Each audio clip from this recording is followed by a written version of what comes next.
Huh? Was this bubble this color before? Is something wrong? I'm not sure. It was like this when I came to check on things this morning. What? That can't be! How would the power of the abyss even get in there? You sure know your stuff, Traveler. That's where my head went too. But I don't know. Something is different about this power. What does that mean? It seems to be in an embryonic state. Like an egg that hasn't hatched, the dark clouds before a storm, or an omen before disaster strikes. Of course the world within the magic bubble is imaginary, so the same should be true of this abyssal power. At least for now. You created this magic, right, Alice? Do you have any idea what's going on here? New magic does often come with its issues, so I can't say I'm entirely surprised something like this would crop up. As for a solution, however, I'm afraid I need more information first. One thing is for certain, at least. Given the current threat, we'll have to close off the bubble to event participants. My apologies, Miss Alice. I know you've made a promise to Klee, but I'm not sure you'll be able to keep it. Have we ever seen Alice look this serious? Unprecedented crisis notwithstanding, it's too soon to just throw in the towel. What we should be focusing on is how we're going to fix this. Are we talking about the Klee situation or the Abyss situation? Both. Now, I have my suspicions, but I'll need someone to head into the bubble and confirm a few things. It's not like we can avoid going in there, right? We have to nip this crisis in the bud, after all. I agree. We have to take action. All right. I'll go convince Klee to play somewhere else for now and then head right back. In the meantime, Nicole, be a dear and keep observing the bubble from out here. Oh, and provide any fixes you can while the rest are inside. I don't know, Alice. There are quite a few unknowns here. It's not like I can force people to head in there and take that risk. We angels aren't miracle workers. You sure about that? Fine. I'll do what I can. Just be quick, okay? This is your magic, after all. Well, guess this is our best option. We're definitely not gonna sit back and watch. The part where Barbados uses the lyre to summon abyss-corrupted Dvalin. Then, everyone joins forces to fight him inside Storm Terror's lair, purges him of abyssal influence, and there you have it. Happy ending. Yep, that sounds like how it happened. Well, we've got the gang from back then all here. Let's go in and find out what's happening. Count me in too. Potential threat or not, if there's even the slightest chance Mondstadt is in danger, I need to get to the bottom of it. Jean? It's nothing. I was just feeling a bit, nostalgic. getting to work together like this again. Yeah. Yesterday felt like that too. Yes, but that was for fun. That which confronts us now is a real crisis. So I suppose the memories just came back to me all at once. Ooh, look at you getting all sentimental. That's a first. Well, I suppose I am a bit too high-strung most of the time. Hey, don't be embarrassed to say what you feel. I think that's how things should be. It's how we all grow closer. Besides, the more you open up, the less people will be surprised like Paimon here when you choose to share something. Just look at Paimon. No filter whatsoever, word vomits whatever comes to mind. And that's what makes her so endearing and approachable. Ha! It's about time you gave Paimon a compliment, tone-deaf bard. Hang on. Was that a compliment? Before we set off, I just want to stress that whatever is happening in the bubble right now is a huge unknown. I was able to maintain contact before, but right now all I can observe within is chaos, so I imagine communication might be cut off as well. It might be difficult for us to guide you, so proceed with caution. Don't worry. This isn't our first time leaping headfirst into a dangerous situation. There's also a last resort I can fall back on if worst comes to worst. Though it would mean all our recent hard work going to waste. You mean destroying the bubble entirely? Yes, if it comes down to it. All right, I'll monitor the situation from outside and provide whatever external fixes and support I can in the meantime. Understood. Prepare for the worst, hope for the best. Sound good? All right, let's go.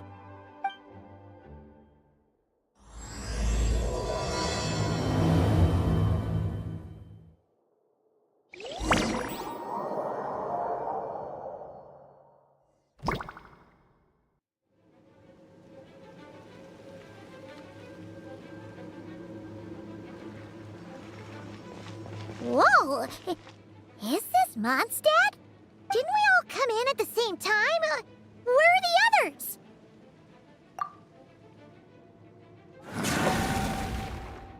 Look! There's Venti! Surrounded by a whole bunch of monsters! Yeah! Ah, perfect timing. Come on, let's show these unwelcome guests the door.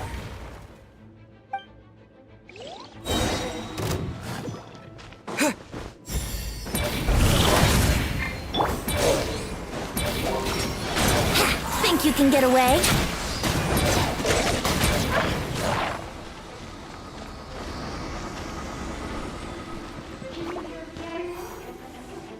I pieced together some of the communication and control functions and managed to smash together some items that should give us an advantage. These elements are likely to transfer users in speech.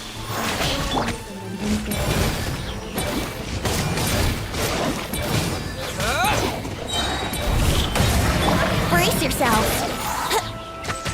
Time for takeoff.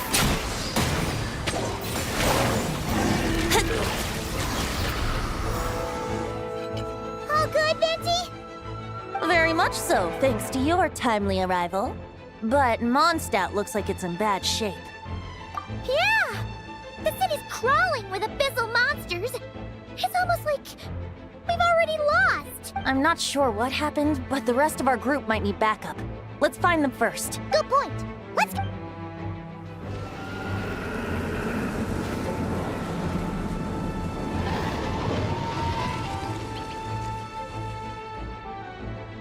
Look! It's the Volin! Is that just Paimon, or does he look way worse than back then? You're right.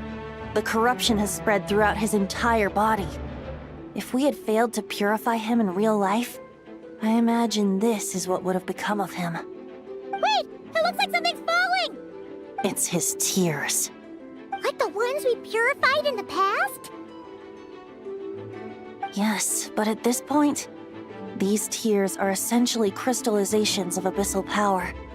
If left unchecked, they will continuously summon abyssal monsters, and this disaster will never end.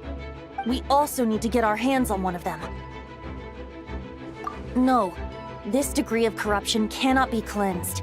Besides, we need them in their corrupted state if we want to summon Dvalin. I doubt the pure sound of the lyre can reach him in his current state.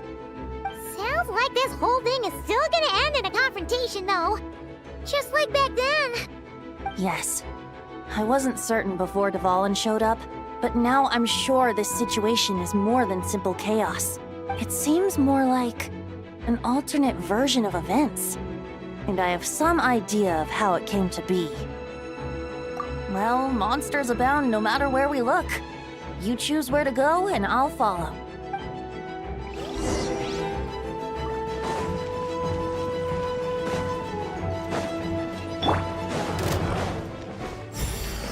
Let's play!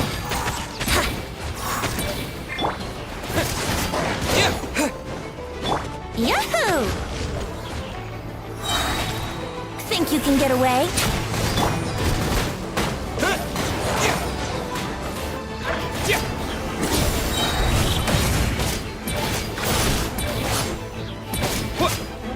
Brace yourself.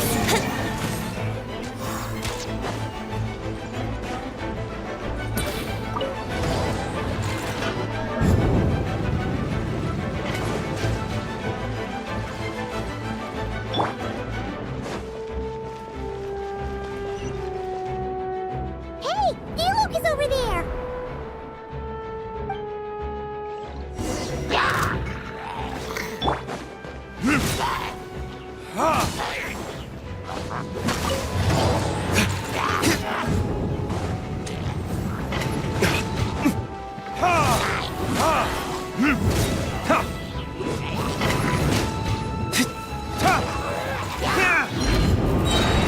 Yahoo! Time for takeoff.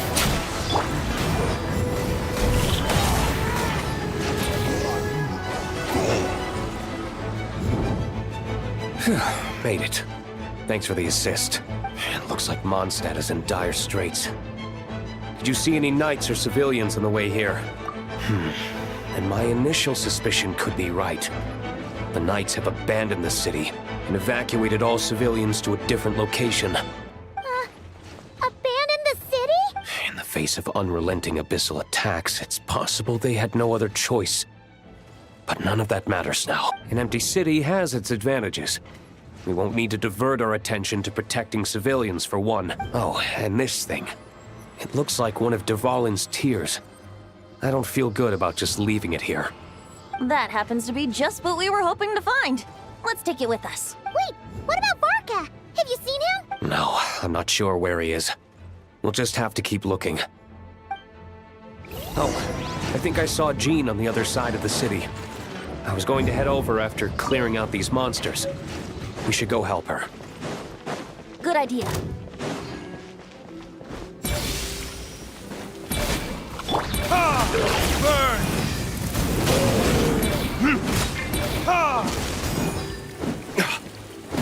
Here we go. Wouldn't gliding be fast?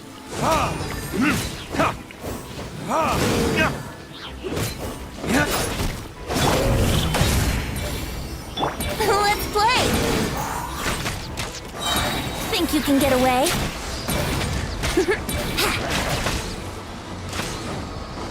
Yeah.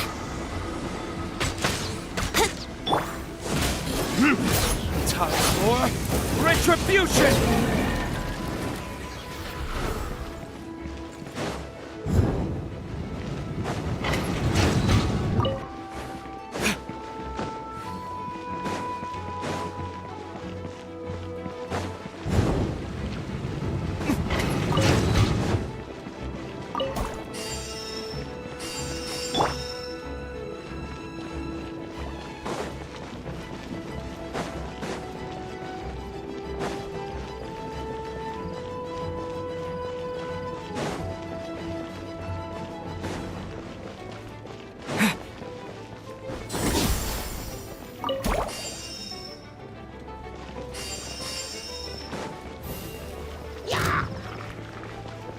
Here we go.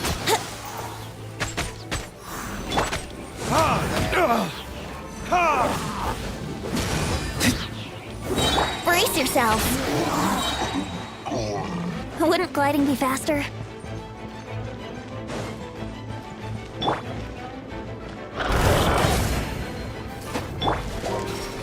Time for takeoff.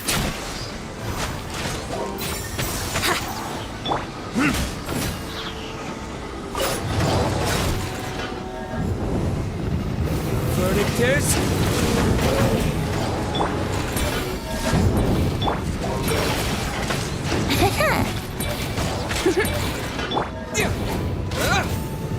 Let's play! Think you can get away?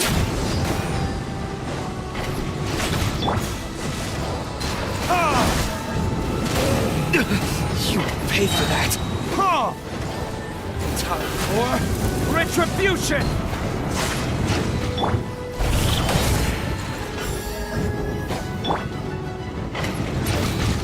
Brace yourself. Yeah.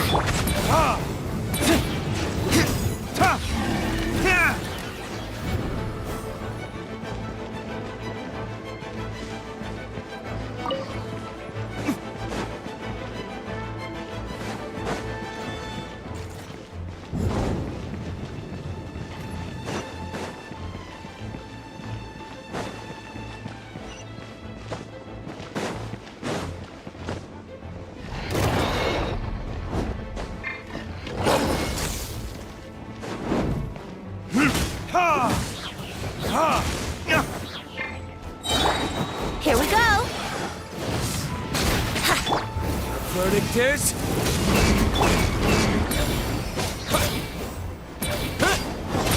Yahoo! Oh, no. My lyre is broken.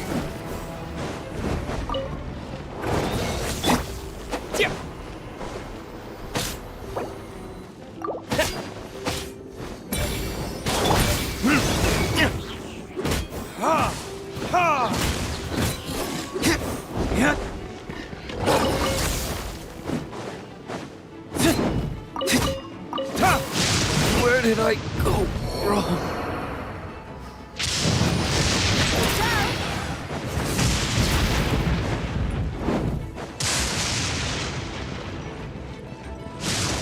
Yahoo!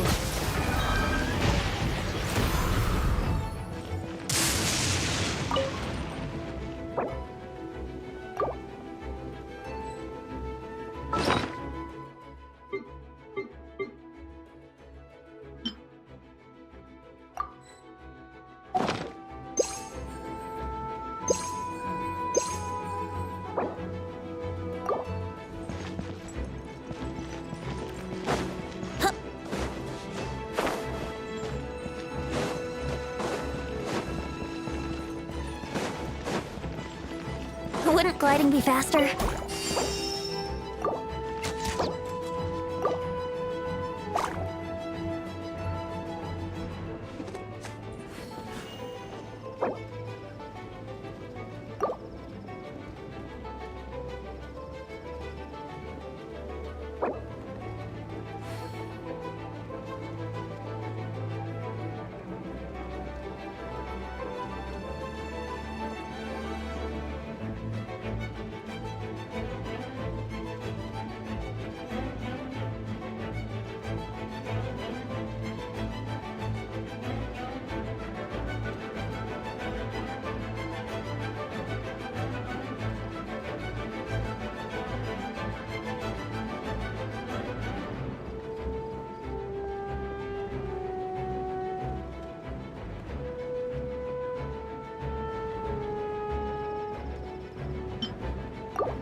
Here we go!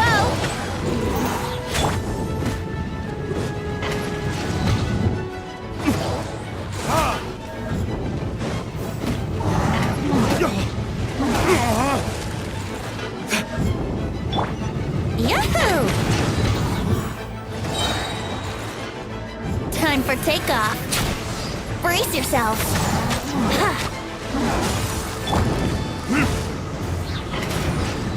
Burn!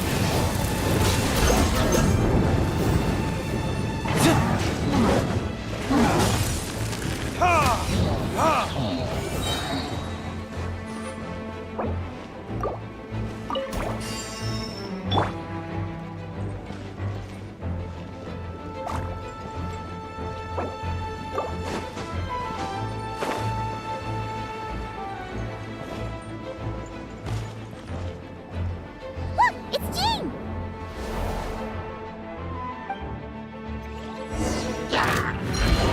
Think you can get away?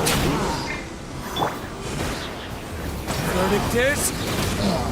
Ha!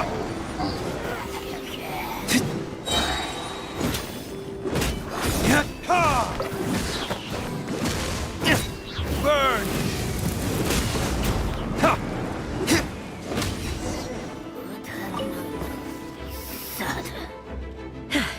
Thanks for the help. I know everything we encounter in this bubble is imaginary, but these monsters sure fight like the real thing. It's a bit too true to life. Don't worry. As long as we collect Dvalin's tears, we can use this abyssal power to our advantage. I see. In that case, let's get moving. Have you seen Barca, by the way? We haven't found him yet. No, he might be at the upper levels. Let's search together. Better to find him soon than later. The Grandmaster is an exceptional warrior, but this is the abyss we're dealing with. You can never be too careful.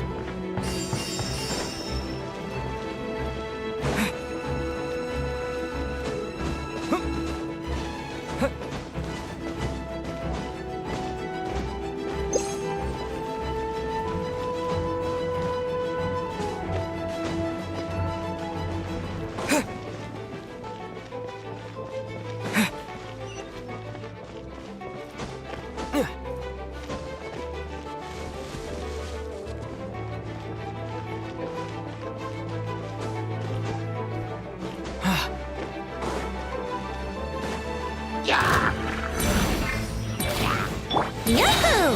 Time for takeoff.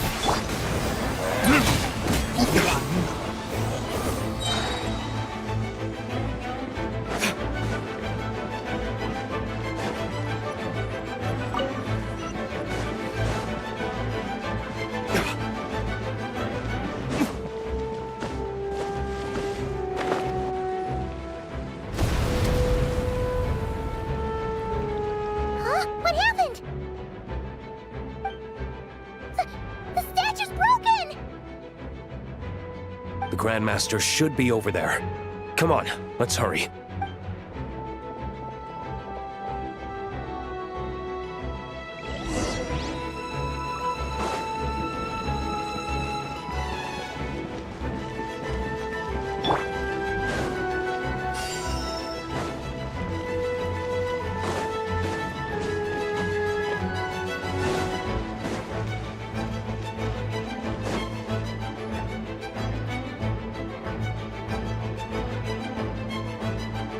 We're here to help.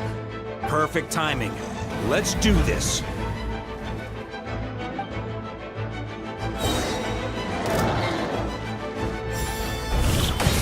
Brace yourselves. Think you can get away? Maria sweeping in!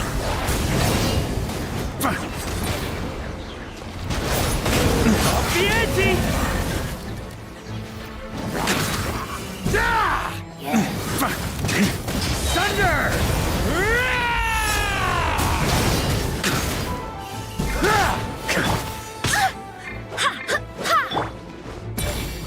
Let's play! Time for takeoff. Time for retribution! Wind, hear me. Up the ante! Looks like we're all back together. Everyone in one piece? Yes. The honorary knight arrived just in time to help us out. Now that we've collected Dvalin's tears, the monster attacks appear to be easing up too. I'm sure you've noticed, Varka, but the city is pretty much a ghost town at this point. Yeah, we should get out of here. No sense wasting our strength.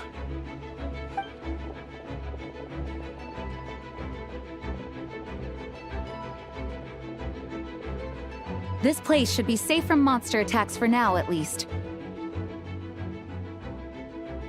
Anyone there? The communication function bugged out again. Do you copy? It's me, Nicole. Alice just got back too. Yeah, we can hear you now. What's going on? When designing this experience, we cut out the part where the traveler cleanses the abyssal power, and we didn't think to replace it with a different sequence of events. I think what we're witnessing is a direct result of that. Alice and I thought the events in the bubble would be independent from each other. But since the magic is contained in one place, it appears a casual link has formed between all the events within it.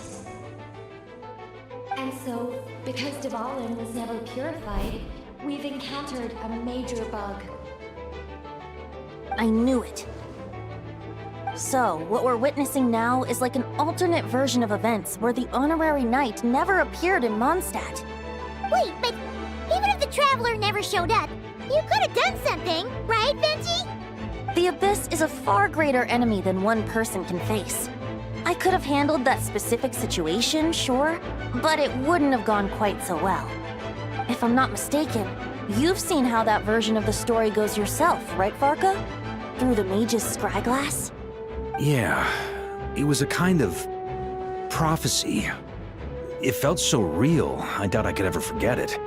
In the end, you were able to seal Dvalin away, but you were wounded in the process.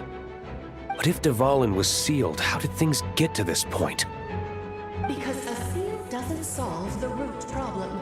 Over time, the Abyss would just grow stronger and stronger, deteriorating Dvalin's consciousness until there was nothing left. Wait, does that mean what we saw earlier was...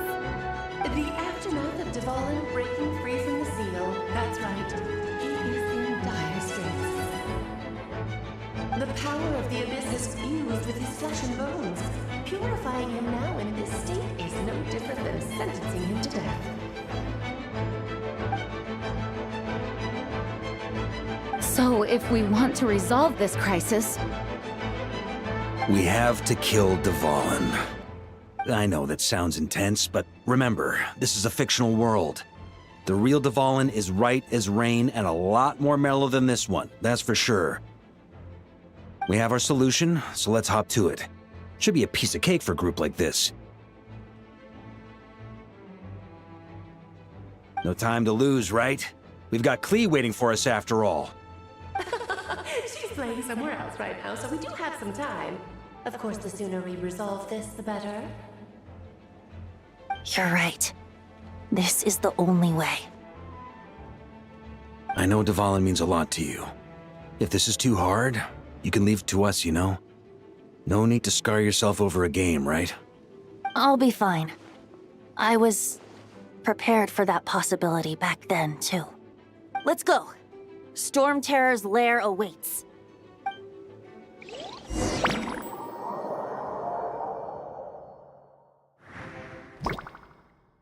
This is it. Ready, everyone? More than. of course. I just hope I learned a thing or two since the first time around. Ha! Guess I'm the newbie, huh? Good thing I'm a quick learner then. What about you, Traveler? This was your first big fight in Tibet. Were you nervous back then? How about now? I'm not nervous. We've all grown a lot since then. We overcame this challenge once, and we can do it again. Paimon believes in you!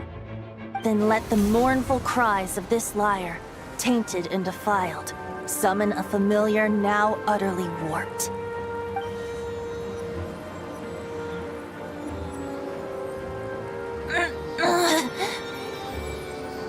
You all right, Barbados? Turning the surging abyss into musical notes is no simple task. But how could I claim to be the finest bard in Tibet if I didn't rise to the occasion?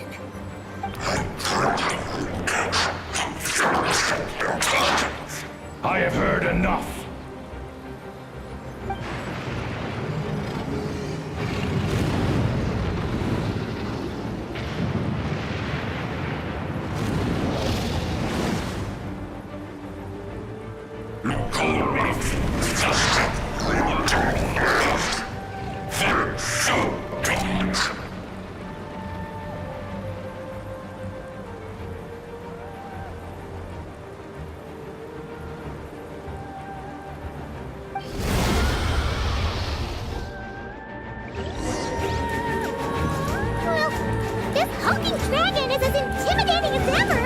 Remember, we need to wear him down first before we can attack his weak spot.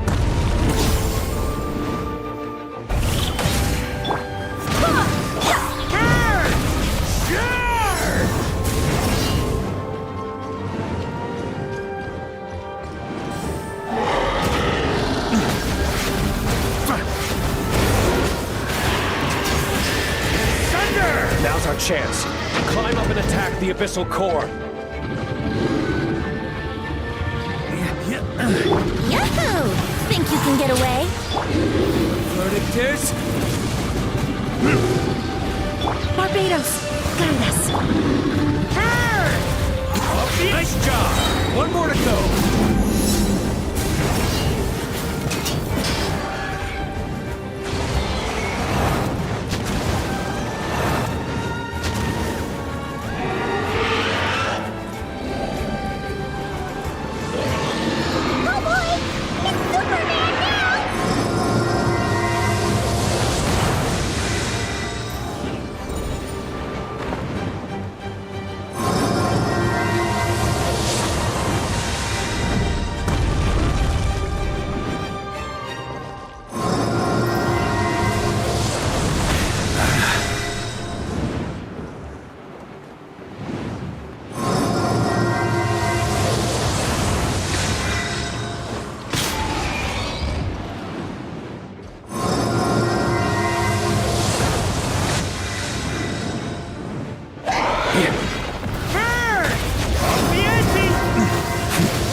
Let's play! Wind, hear me.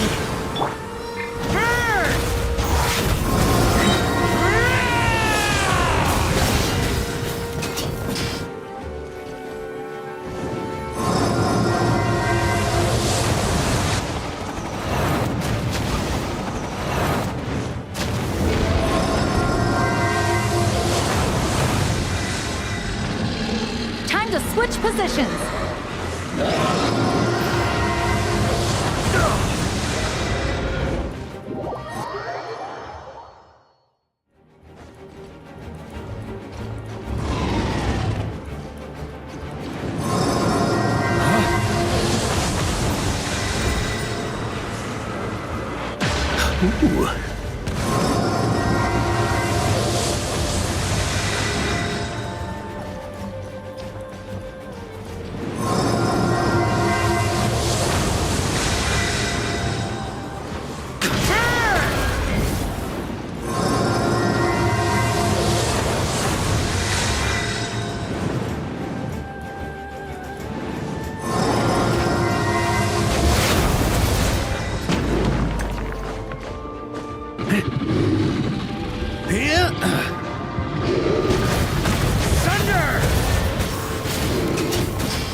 The adversary.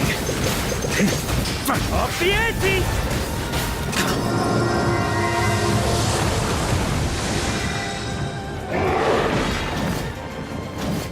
Up the ante!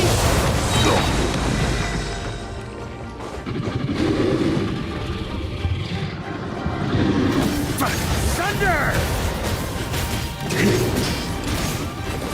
Maria sweeping in! Burn!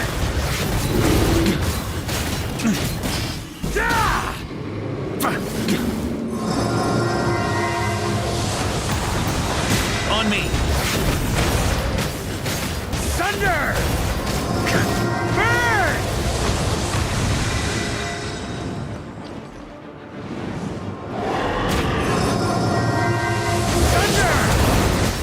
the ante! Brace yourself. Going splat! Burn! Off the ante!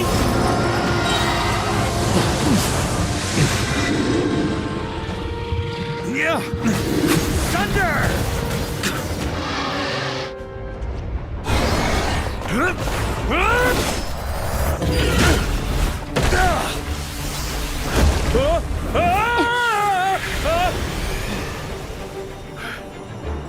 Thanks, Gene.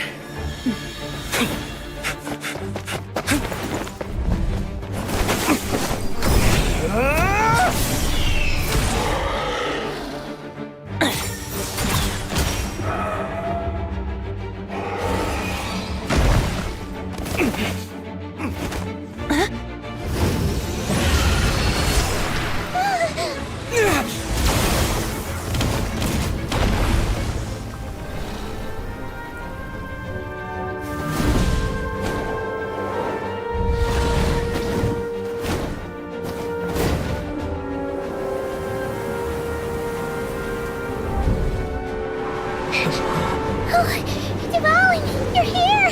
I follow the lyre's song, wherever it leads. Thank you. Looks like the mage's tale isn't over yet.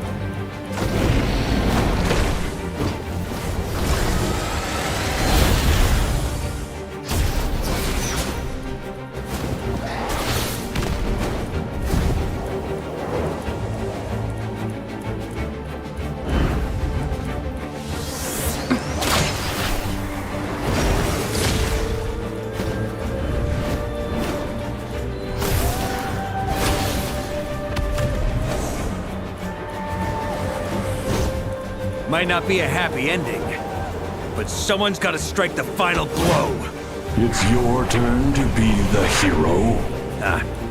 I'll take knight over hero any day.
La la la!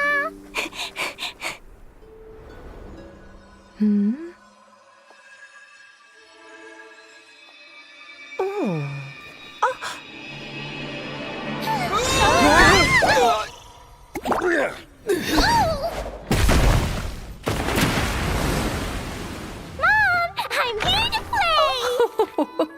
Huh?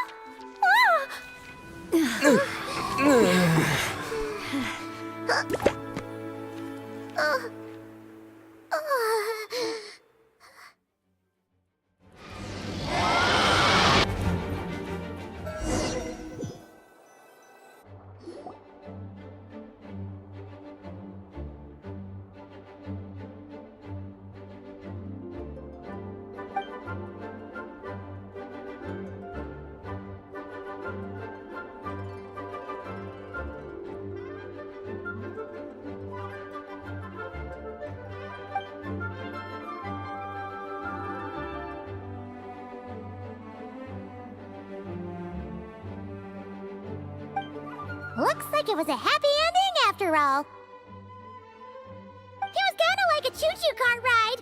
It had its fun moments and its thrills.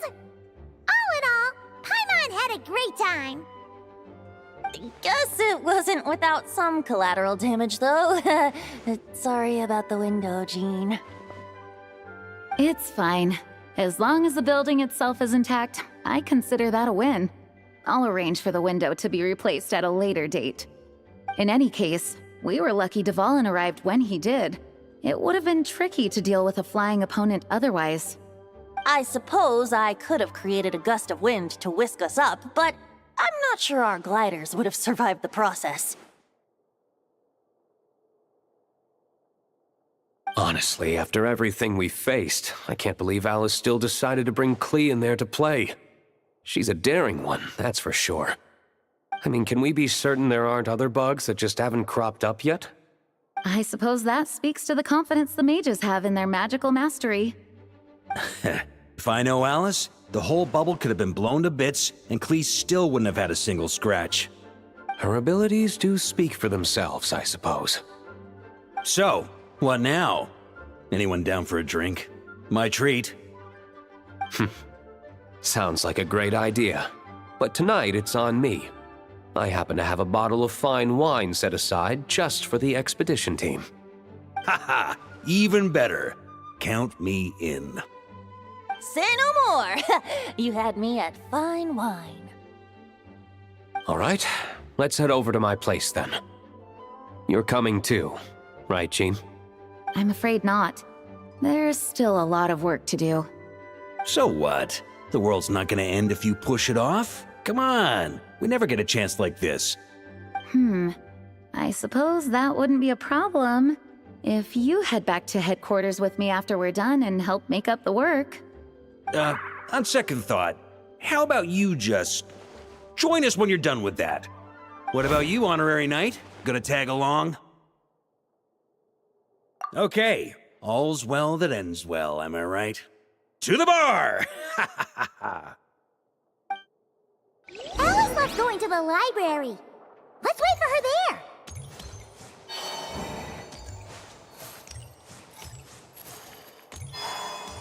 Wait.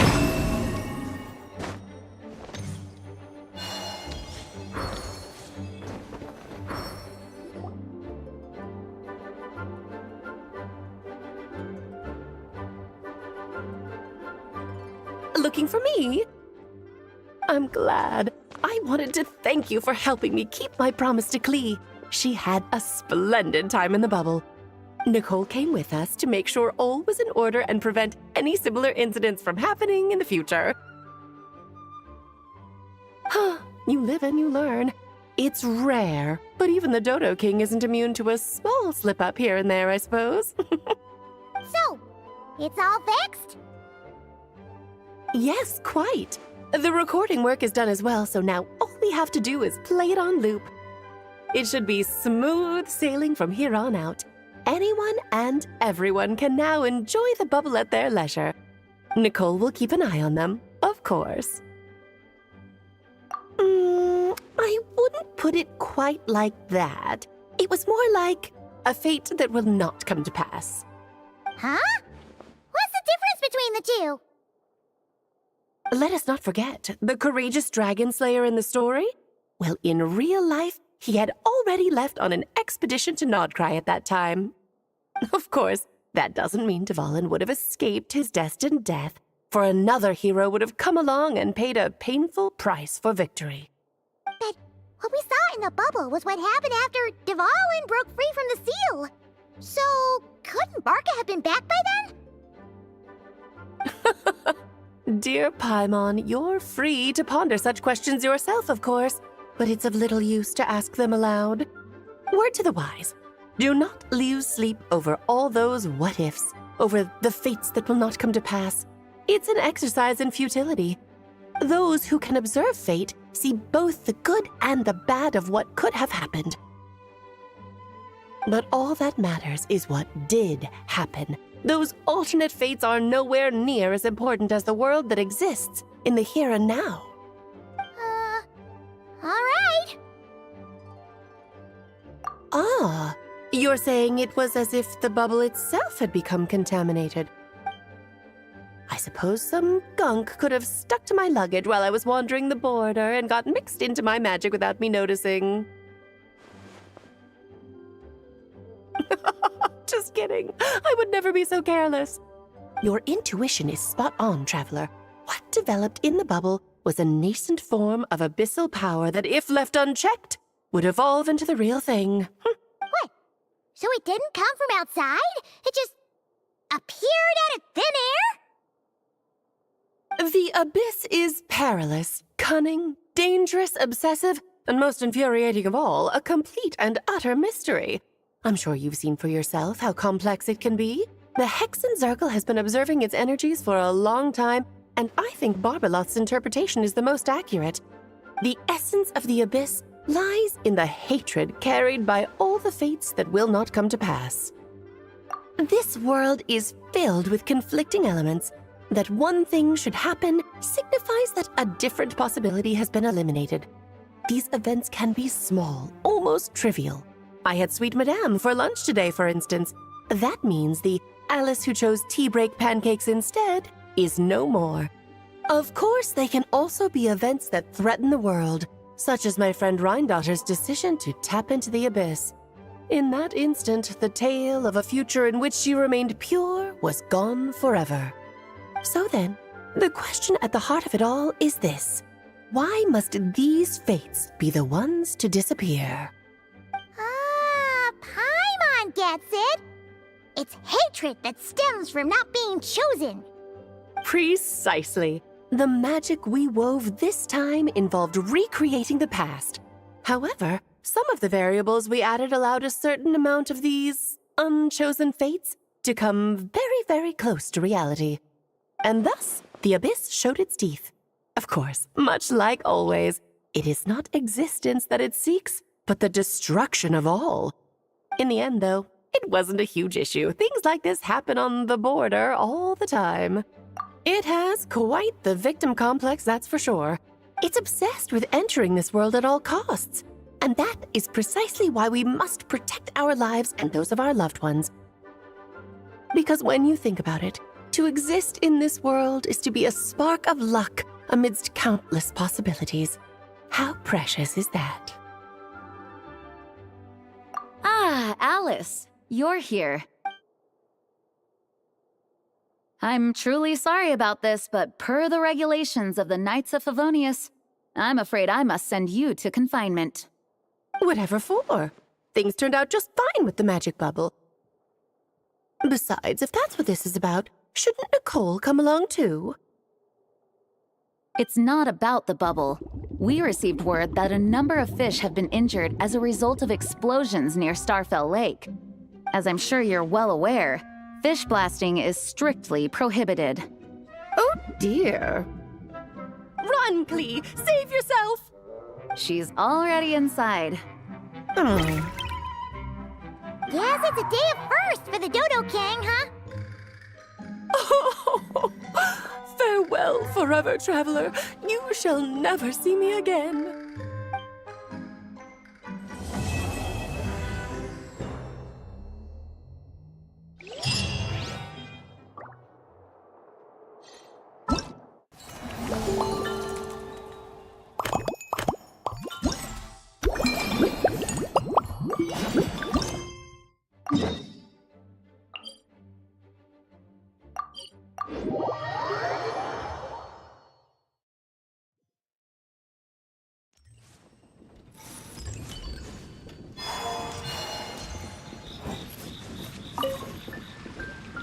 Hello there, Honorary Knight and the Helper in White.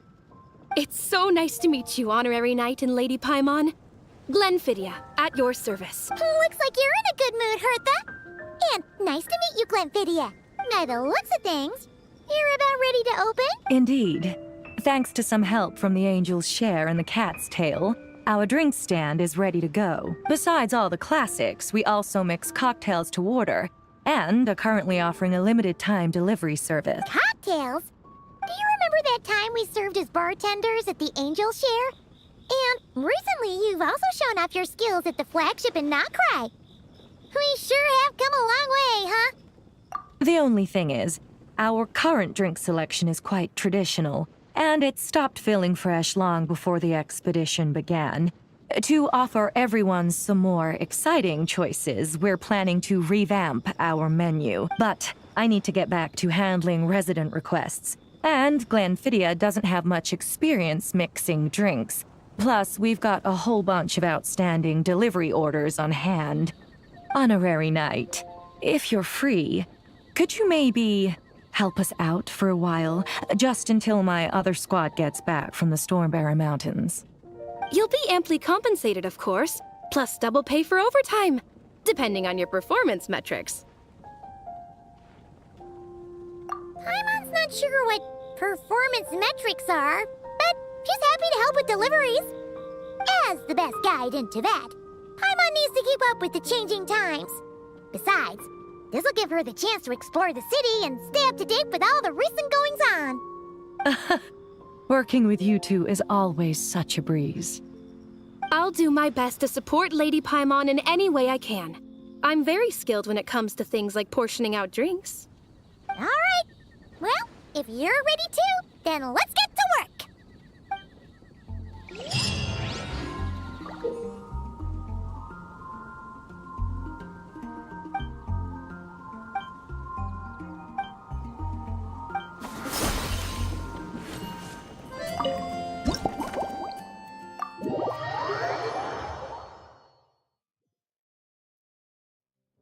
Oh my, it looks like Hertha has gone back to her duties, and Glenfiddia is away somewhere too. Has our dear cutie taken complete charge of the drink stand? Wonderful. Now I can order without worrying about ending up with one of the logistics company specials. The type of drink that keeps you awake all night, leaving you no choice but to pass the time working. That's right, I'm just a carefree librarian now. If only there weren't so many people with overdue books, and I didn't have to go door to door to get them back. I would have dropped by to chat with you sooner, and try out your delightful creations, of course. Let me think. I don't really have a favorite drink. Just wrestle me up something rejuvenating that'll lift my spirits. And if it could help me nod off to sleep later, that would be even better.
Here's a snow-kissed dawn.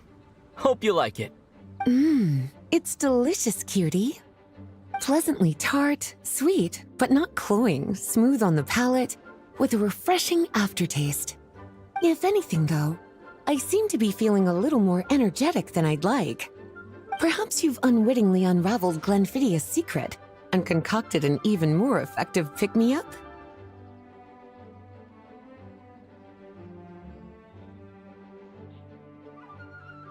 Don't worry, there's no rush. Your eyes are aglow with curiosity, as though you have many more questions to ask. Let's chat for a while. Take your time. Inspiration will come soon enough.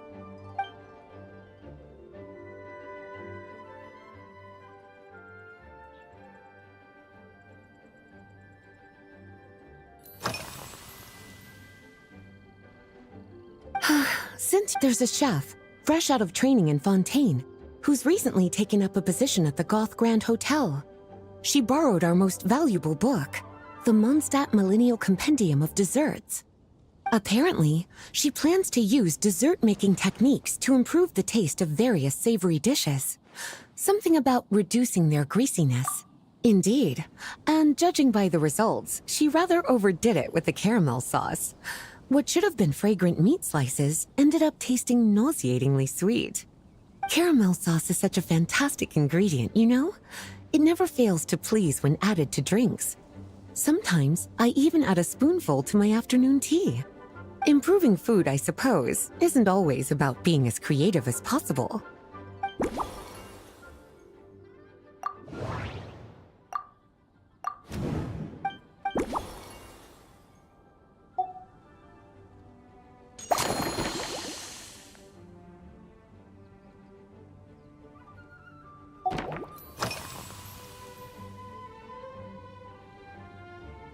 Lately? So careful with your wording, cutie. Is that because you think that I, too, might have changed since we last met? Or simply because you can't remember? Not bad at all. A flawless answer.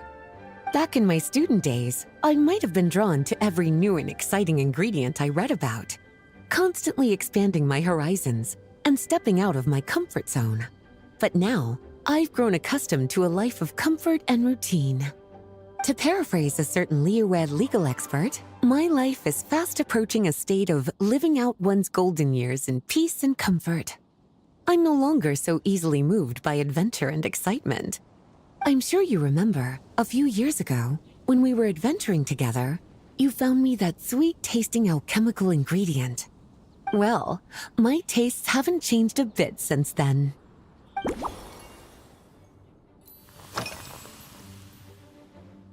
Surely you're not suggesting I'd take this opportunity to sneak off on a little countryside wander. You caught me. My investigations into Mondstadt's lesser-known drinks took me to Dawn Winery, where I had a little chat with the head housemaid, Adelind. On my way back, I ran into Emmetall out on patrol.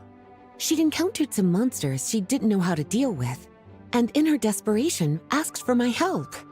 I accompanied her on a detour to Wolvendom to teach some raving hounds a lesson. It's been a while since I've had such an invigorating workout.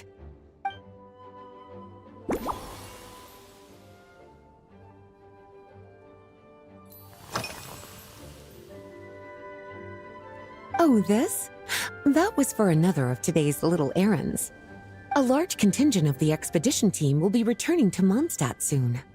They've been away for such a long time, so there's a good chance many of their tastes have changed.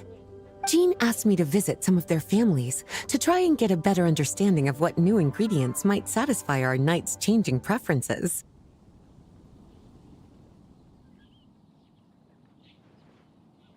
Well, they've all devoted their blood, sweat, and time to protecting Mondstadt.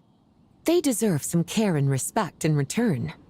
Based on what I gathered, the most requested ingredient was cacahuatl from Natlan. It seems like our knights have developed a taste for cocoa. In their letters, many of them mention that they rely on cocoa to keep themselves energized. I've tried hot cocoa myself, and I must say, I find it just as effective as coffee when it comes to staying alert.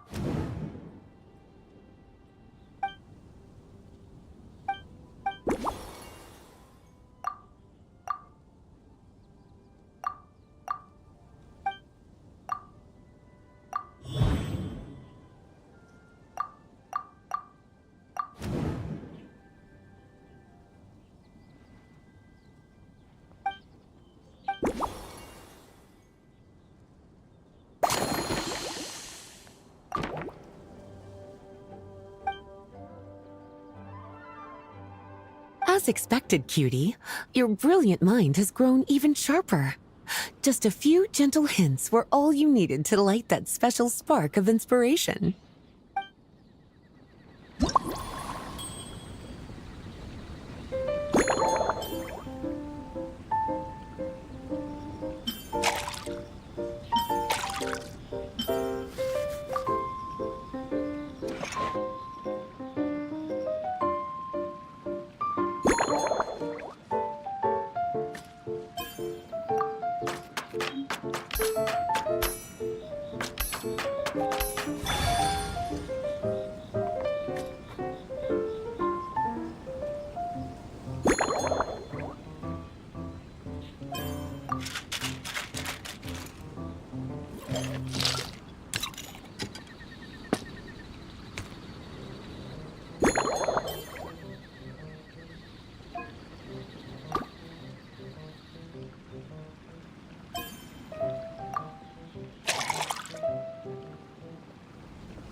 Finished! A new creation, custom made for you.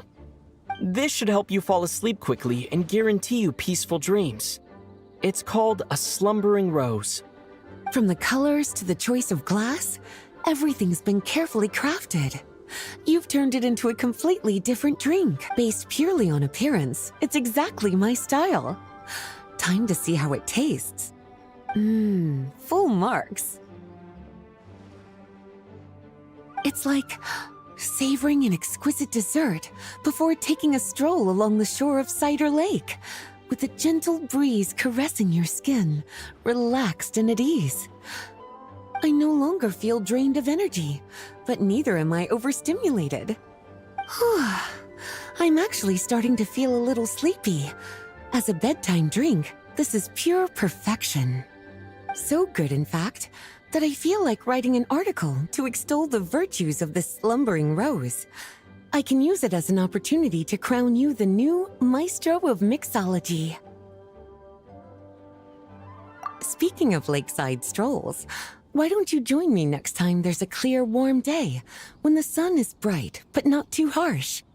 Any walk would be more relaxing with you to talk to along the way, cutie.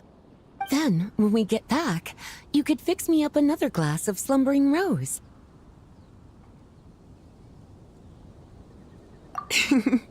And I'll make just as sure to hold you to that.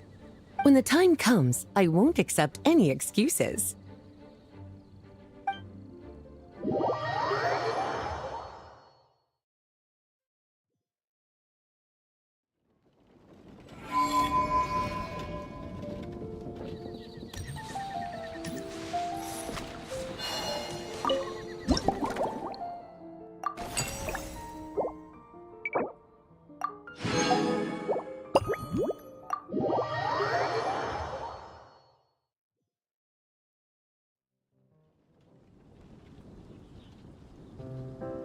Good afternoon, traveler.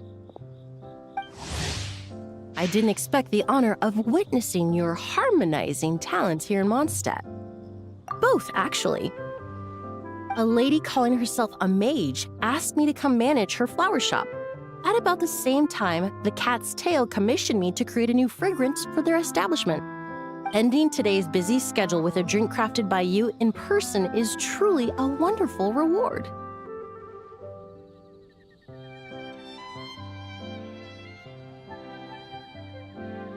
I have faith in your choice.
Care to give this a try, Miss Emily?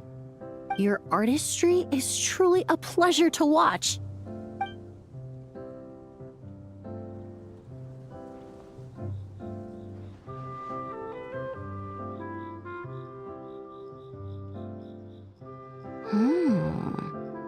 This tastes like a local variant of a Lumiduce Twilight. Am I right? The gentle and elegant taste, with its distinct layers combined with a hint of Mondstadt's characteristic scent, offers quite a welcoming flavor, all the while avoiding potentially discordant aromas. Though in reality, there's no need for you to be so conservative. I have quite a high tolerance for flavors that stray outside the boundaries of conventional wisdom.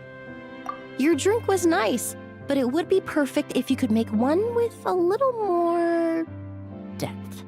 A cocktail that shows off your unique understanding and enhances my impression of Mondstadt. If you need time to mull things over, perhaps you might find inspiration in a little light conversation?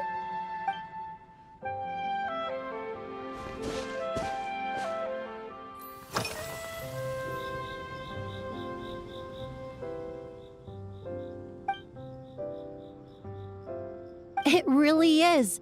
A while earlier, I watched a whole run of fair weather clouds float by, fluffy as pillows.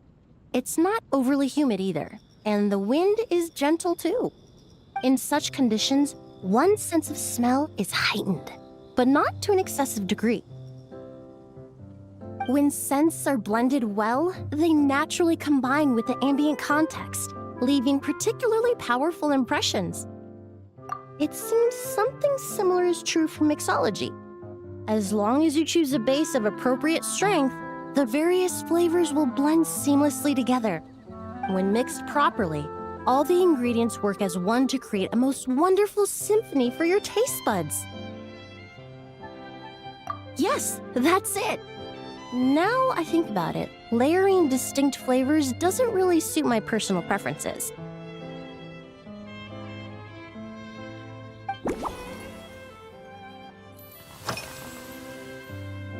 Usually, after work, my friends from the Maison Gardiennage sometimes treat me to a few drinks. I usually stick to fruit tea. That way, I can get straight back to work after our gatherings. If it's before a holiday and my friends are in high spirits, I sometimes order a small glass of sparkling fruit wine. There was an officer named Terena who used to treat me to aged Corte wine. But since she was transferred to the Special Security and Surveillance Patrol, we haven't had the chance.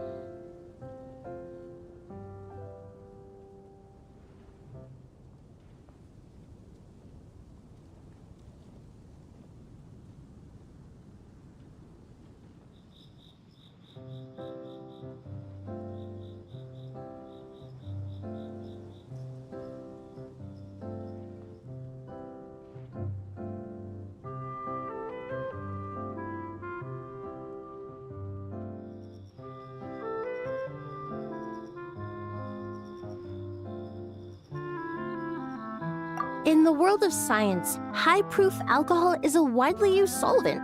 I've grown well accustomed to the smell of it by now.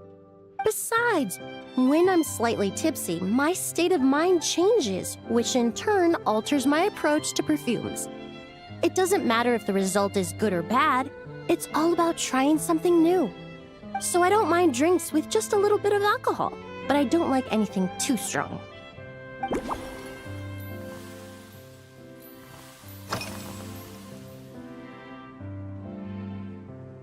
They're part of my reward from the flower shop owner. Important ingredients for making perfumes. Thanks to these, I was able to complete my commission for the cat's tail. I studied Mondstadt's Cecilia flowers many years ago. In fact, the fragrance of Cecilia in certain fields has become synonymous with Mondstadt itself. However, this is a special case. Some cats are quite averse to the scent of Cecilia, and we need to be particularly mindful of their preferences.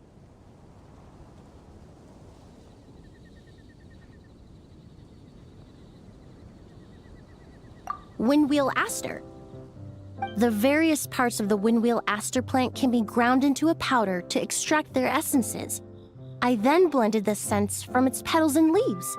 The result carries the intoxicating sweetness of mead, while still emphasizing the fresh notes contained within the flower's stems and leaves. I just took it for a little trial run at the cat's tail, and the cats seemed to really like it, while the clients themselves found it comforting and invigorating. Extracting exquisite fragrances from ordinary overlooked ingredients, oh, that's what truly brings me joy.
Thank you for asking. It's been going well, though this trip to Mondstadt has presented some unexpected challenges. When I first got here, I was relying on a copy of An Overview of Aromatic Substances and the Human Senses to identify promising local ingredients from the Mondstadt region. To my surprise, my trial fragrance, which used valberry as the primary note, proved far too sweet in the context of a tavern, relaxing people so much that they ended up feeling drowsy. The bartender with the beautiful ears, for instance, fell asleep right at the bar.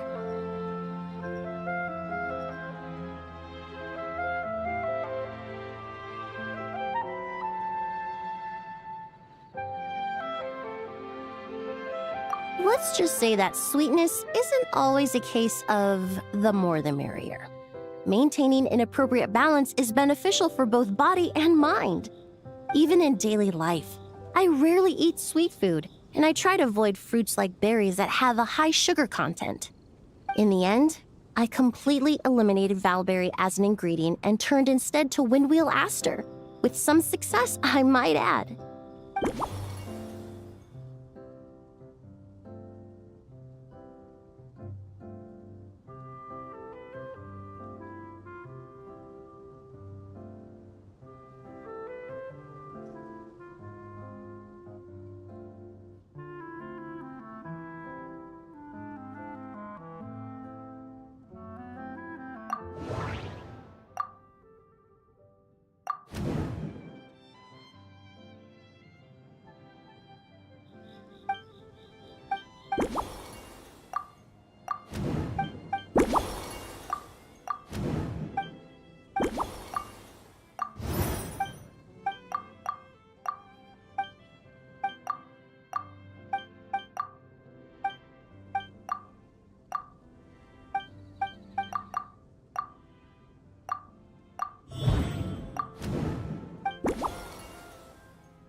Just from our brief chat, you've already formulated a new concoction.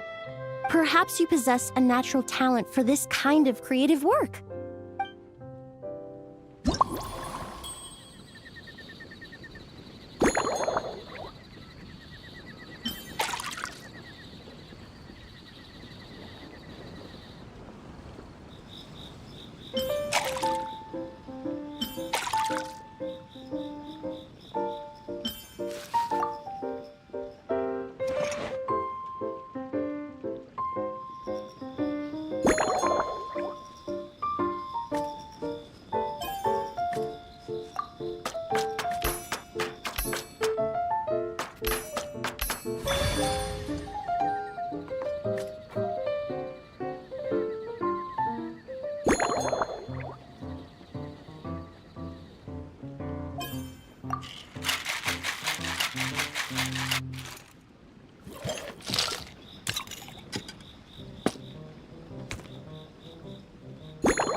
Here you go. A new and improved, Emily-inspired Lumiduce Twilight.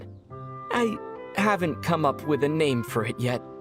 The colors are cooler and more refreshing, and the fragrance is delightfully subtle to match. Are these bright specks on the surface the crushed petals and leaves of windwheel asters? I'm sure it must taste wonderful. Let me try.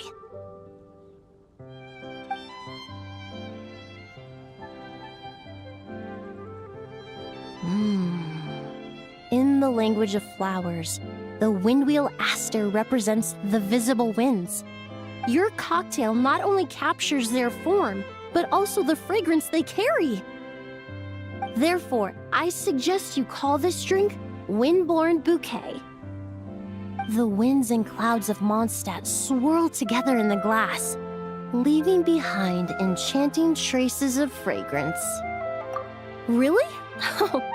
Perhaps it's just a habit of my profession. I'm glad you like it.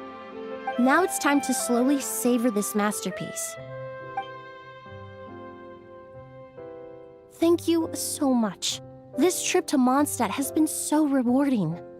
This is the most memorable cocktail I've ever had. Once I get back to Fontaine, I will attempt to recreate this moment as both a fragrance and a perfume.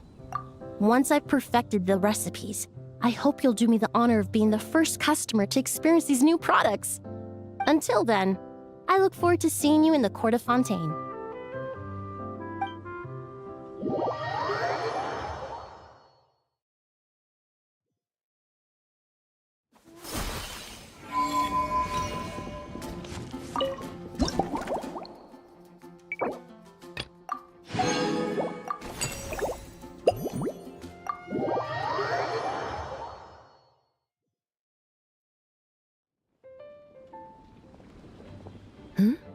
So you're looking after the drink stand now. If I'd known sooner, I would have stopped by this morning. I've got to say, I'm getting curious.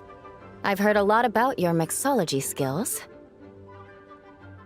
I wonder what kinds of drinks you can mix with the ingredients Glenfiddich has prepared. I don't have much of a choice. It's just one thing after another right now. First off, the Knights of Favonius annual combat assessment is coming up. And this year, the standards are higher than ever. As the captain of the reconnaissance company, I have to lead by example. At the very least, I need to rank as one of the top 3 captains in the practical portion. So, I've been intensifying my training lately. Being a descendant of sinners means I have to work hard to maintain my position. I'll have you know I've never once neglected my duties. Anyway, on top of all that, my duel with Miss Clorand required a lot of focus and energy. Learning how to turn defense into attack and seize the initiative when facing a combined assault from sword and musket. Even now, I'm still chewing through the details. But in the end, the exchange went well, and both parties learned a great deal. Never mind writing reports from 6 different perspectives, I feel like there's enough worth mentioning to write 24 of the things. Oh, I sure could. Anything that'll perk me up would be welcome. I'll leave the details to you.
One twinkling starlight for Captain Eula.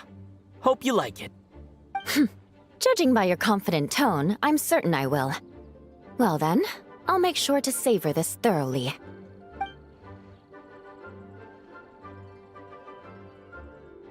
Huh, not bad. Sweet and tingly, with a delightful airiness. The fizzy water really brings it to life. I suddenly feel full of vim and vigor. But just one glass doesn't quite scratch the itch. How about something with a bit more bite? Don't hold back. You don't need to worry about putting me on the floor with nothing but a couple of drinks. Works for me.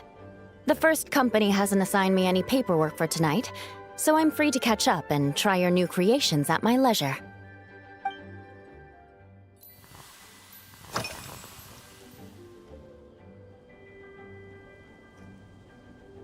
Yes, I have. For a while, the situation there was difficult. A gang of outlaw engineers was messing about with some sort of mechanism control technology, attempting to manipulate ruin graders so they could rob merchant caravans.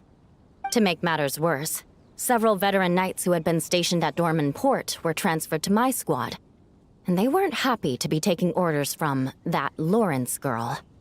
Leading them on this mission was quite eventful. It took 3 weeks of stealth operations in the snow, with no fires to keep us warm, before we finally located the enemy's stronghold. Those veteran knights faced the bitter cold and were almost taken down by the enemy's smuggled battle mechs. Fortunately, the battle went our way, and they had no choice but to acknowledge my abilities. Me? I'm completely fine. But thank you for your concern. It was mentally tiring for sure, but fortunately, the operation wore them down far more than it did me. They won't be questioning my authority again anytime soon. If any new recruits try to make my life difficult, I'll just have my veterans give them a few friendly pointers. I guess you could call them a permanent solution, huh? If you want to know what I've been eating recently, I'd better start by mentioning the logistics company's latest revolution. They launched a diet improvement initiative and started distributing a form of standardized canned food to knights operating in the wilderness. In the past, we only had dry rations. Every mealtime we had to set up pots and campfires, roll dice to choose a cook, and take turns standing guard. In all honesty, it was a bit of a hassle. Now we just need to bring our standard field rations, comprising of 5 cans and 9 paper packages. We can heat the cans by the campfire, and then we're ready to eat. You did say, sounds like, right? Our canned food supplier has quite the stellar reputation, and their regular meals are indeed quite good. The problem is, in order to meet preservation standards, they have to make their military-grade meals way too salty. The vice captain of the 5th Company, who has a somewhat dry sense of humor, went so far as to say, this food's bad enough to bring down the wrath of Li Yue's stove god. In any case, after eating it for a week, my taste buds have gone completely numb. You can hardly blame the logistics company. After all, it is hard to please everyone. Our feedback has already been submitted, and they should be working on fixing the issue. Of course, having fresh meals prepared in camp by a dedicated company chef is still the best option.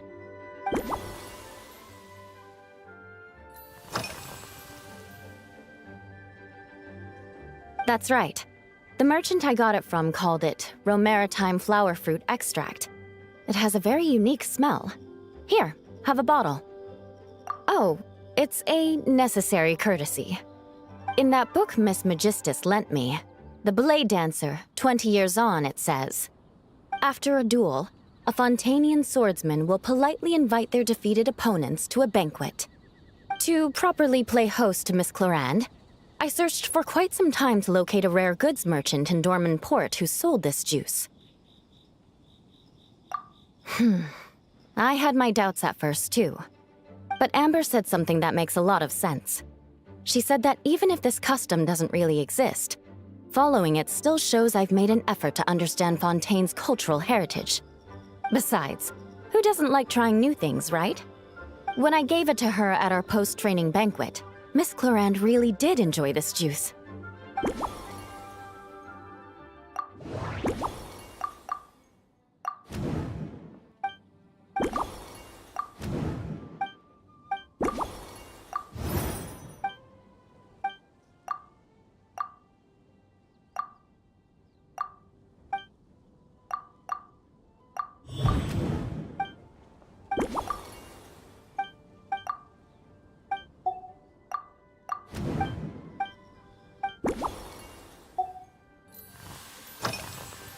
Oh my.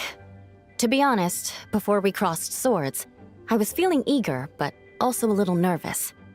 Miss Clorand's combat style comes from the mysterious Marechaussee hunters. In the library, there are some old Fontanian newspapers from hundreds of years ago that give some idea of how formidable an organization it was. A more recent newspaper claimed that Miss Clorand was an orphan from an underwater kingdom, and that before battle she would perform rituals inviting spirits to possess her sword. Certainly, from my own experiences, Miss Cloran's abilities more than match those descriptions. Incorporating elements of swordsmanship into a drink? Huh. Certainly a creative idea, I'll give you that. A commemorative cocktail at a time like this sounds nice, but how do you plan to express something like swordsmanship with a drink?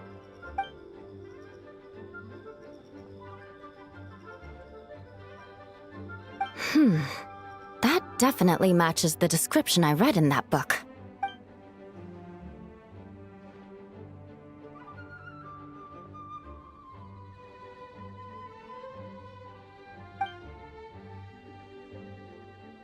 That's right. You really know your stuff. I doubt there's anyone else in all of Tevat who could come up with such a perfect metaphor.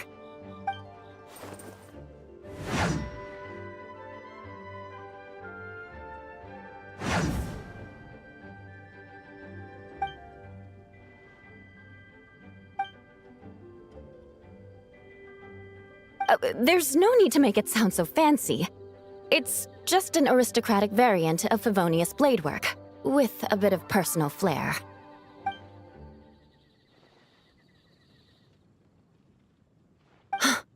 Firewater. In recent years, firewaters gained popularity the world over, following in the wake of prosperous Snezhnayan merchants. These days, almost every tavern has a signature drink that uses it as a base. You really are good. Why don't we try replacing the fruit wine with firewater? As for the alcohol content, that's not a problem. Plenty of the expedition team may have drunk themselves senseless with firewater. But me, I'm full of confidence.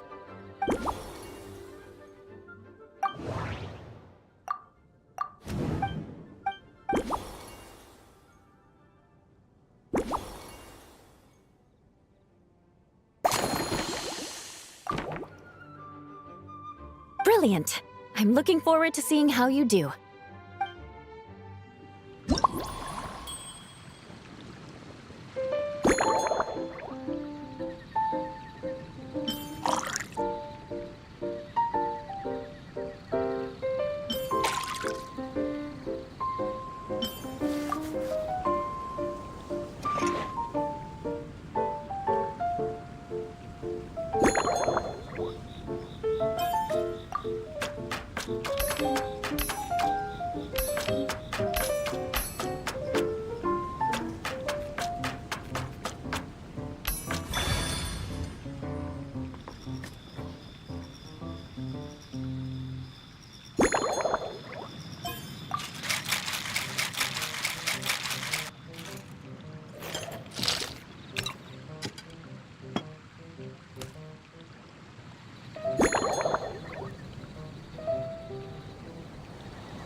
Here's your all-new Seafoam Sword Song, mixed to meet your personal preferences. Oh my, what beautiful colors! And you even added my Romaritime flower fruit extract. The aroma is perfect, and I can smell the alcohol, but it doesn't stifle the fruity fragrance. Let's see how it tastes. Give me a moment to come up with the right words. I need to think carefully. I know it's unbecoming of a lady, and a proper connoisseur would savor their drinks slowly. But I'm sorry, this is just too good to be true. Can you mix me another?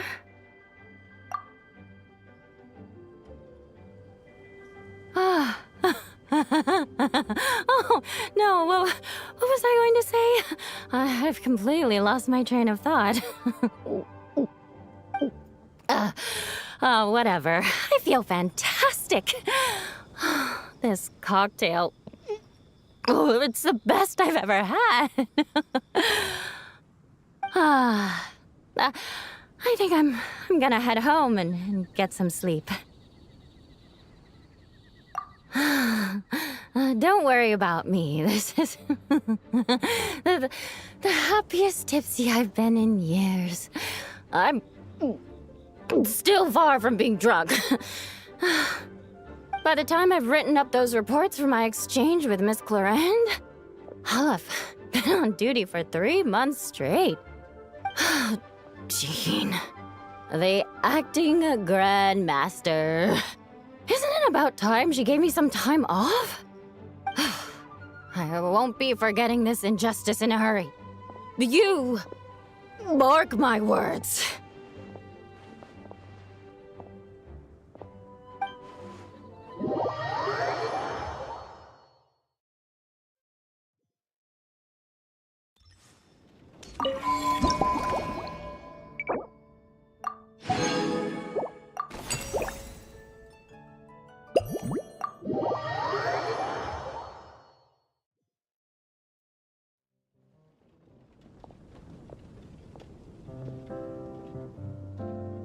Suspicion confirmed. While patrolling the area, I was sure I'd sensed a familiar presence, so I came over to take a look. And sure enough, here you are.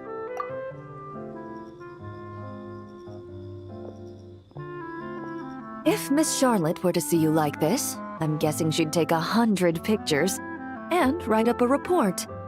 Sword-wielding traveler's secret side hustle. Exclusive cocktails from Tevat's Explorer Extraordinaire. You'd make the front pages of every major newspaper, and there'd be crowds of Fontanian tourists flocking to your drink stand, causing gridlock on the streets of Mondstadt.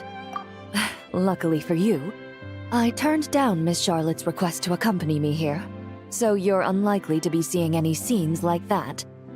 Let's quietly celebrate this moment of peace. And on that note, I'd like a caramel blaze. That look on your face tells me you have a lot of questions you want to ask. Calm and effortless. I'm shocked to learn you're a real pro at this sort of thing.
Your caramel blaze is ready. Try not to drink it all in one go. It sure lives up to its name. The color reminds me of a raging fire, while that aroma really hits you head on.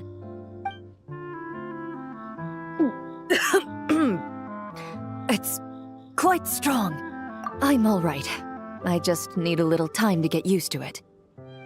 As I recall, the last time I drank alcohol was at a wine tasting event that Navia invited me to last year. I only had a small sip of Sassica wine, and it was nowhere near as strong as this concoction of yours. From a purely rational perspective, alcohol can cause dizziness and impair one's ability to work, so it's best avoided altogether. But when Miss Farina saw me off at the docks, she mentioned that Mondstadt is the land of wine and poetry. Since I'm here, I thought I should at least try the local specialties. In fact, Captain Eula, whom I sparred with earlier, has quite the refined taste for fine wine. She even gifted me a bottle of Romaritime flower fruit extract, which is no longer produced in Fontaine, and can now only be found overseas. Out of the utmost respect for her skills, I feel compelled to deepen my knowledge of Mondstadt's wines. I truly appreciate all the trouble you're going to.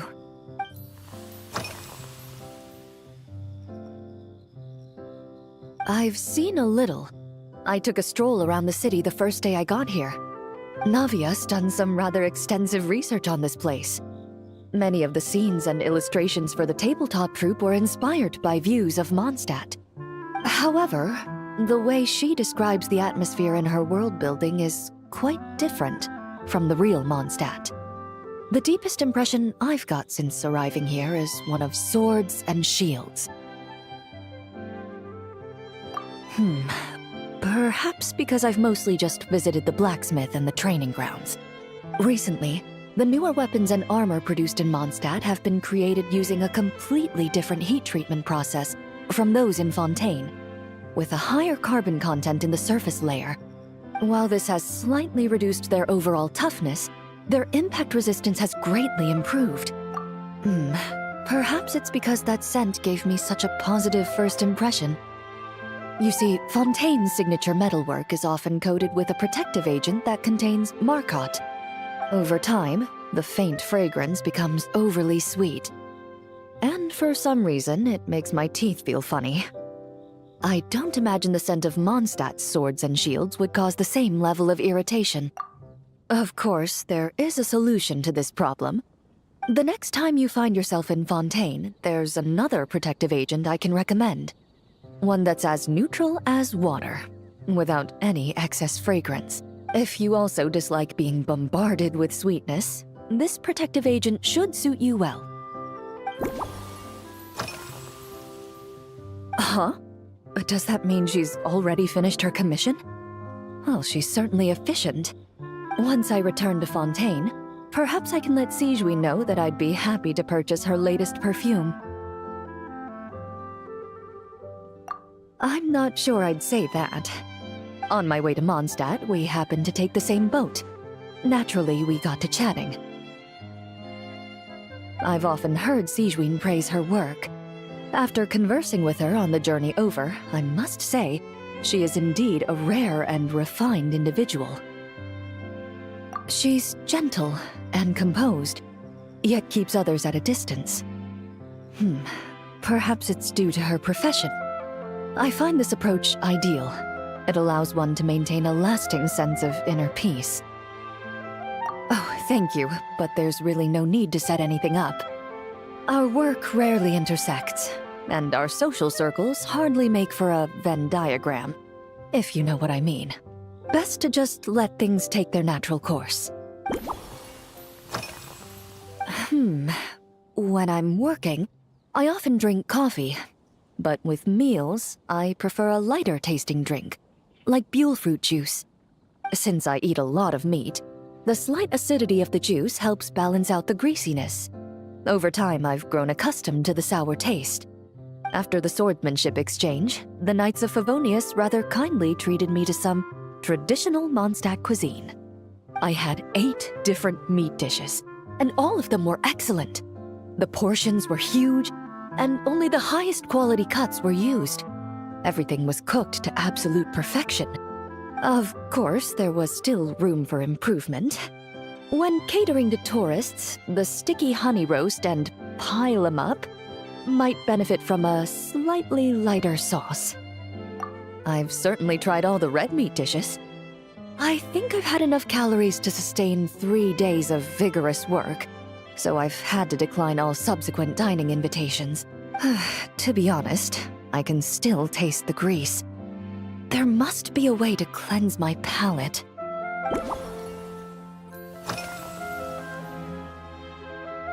Indeed it is.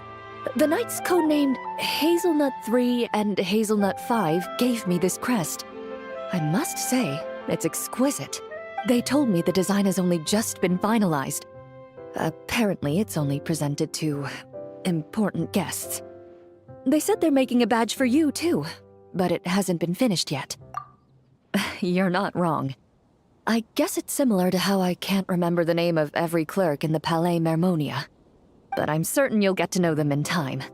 They're clearly seasoned veterans. Even though they work desk jobs, they still turn up in full armor. After handling my affairs, they headed to the tavern for a gathering, saying they wanted to continue last night's duel and determine who had the highest alcohol tolerance. Drinking barrels of beer the night before, yet being able to work with clear minds the next day. So what you're saying is, while Mondstadters may seem carefree, they actually have an admirable ability to know their limits when it comes to drinking.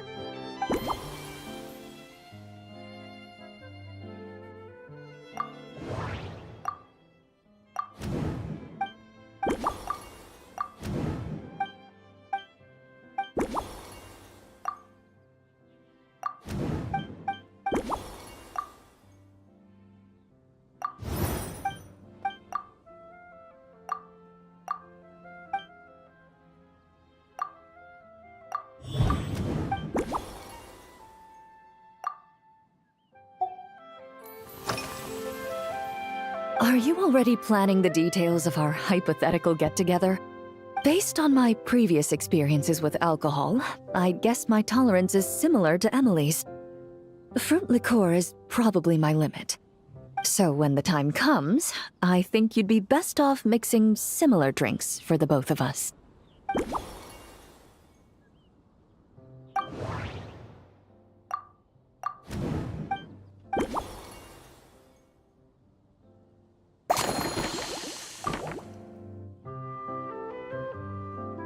All right, I'll make sure I'm mentally prepared. Even if it's still a bit strong, I'll do my best to finish it.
All right, this new creation is called Leisure Time Lightning. A cocktail made exclusively for champion duelists. Enjoy.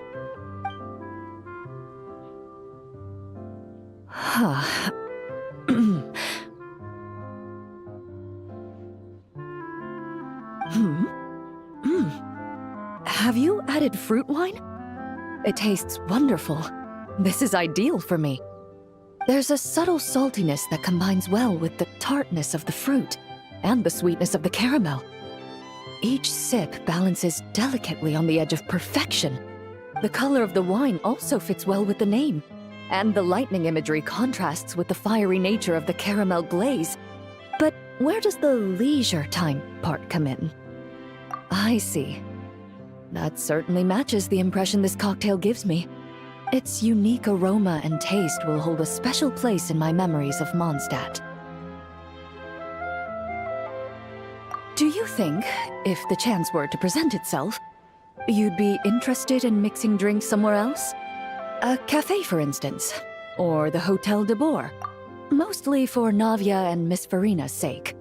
Though obviously I'd be more than happy to try more of your masterpieces myself.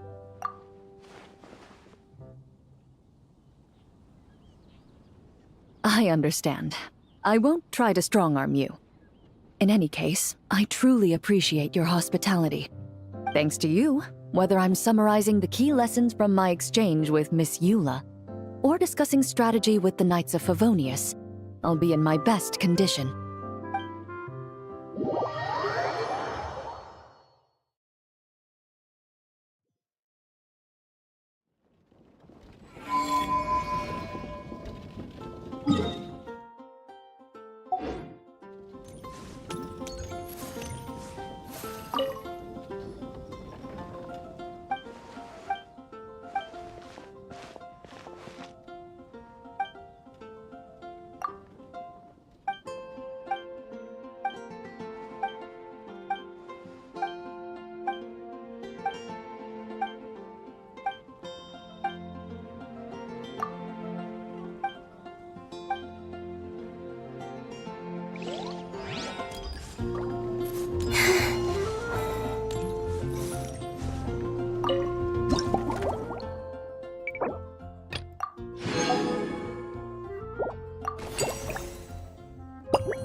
Huh? Is that Mr. Honorary Knight? Yippee! It's you! Auntie Eula told Klee that Miss Hertha had found someone amazing to help out. Seeing you here, Mr. Honorary Knight, Klee knows this must be the best drink stand in all of Teyvat. You mean this stand isn't already the best? Well, out of all the drink stands Klee's ever visited, Mr. Honorary Knight's is easily the best.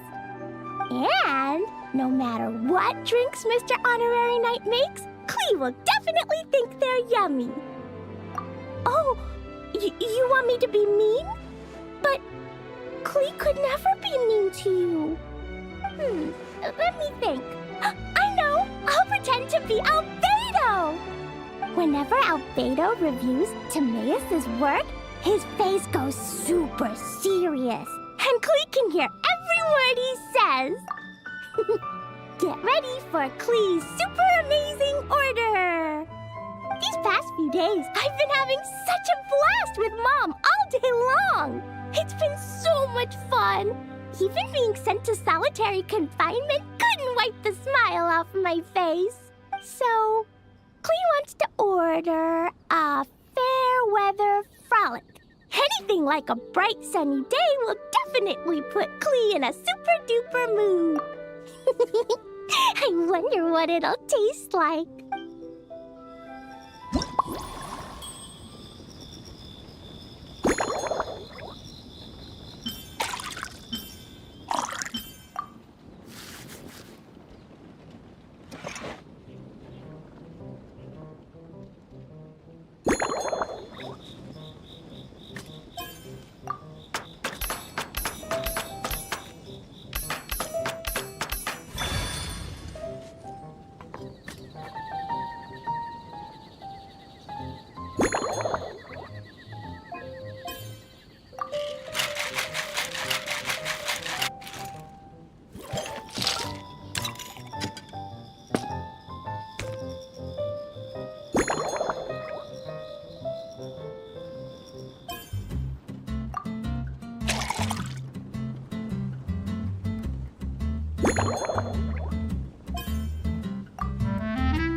Your Fairweather Frolic is here. Go on, give it a try. Wow! So, a fair weather frolic is this color? Purple sky. Is it supposed to be a bright, shiny night? Klee will take a sip first. Then you can think about it more carefully.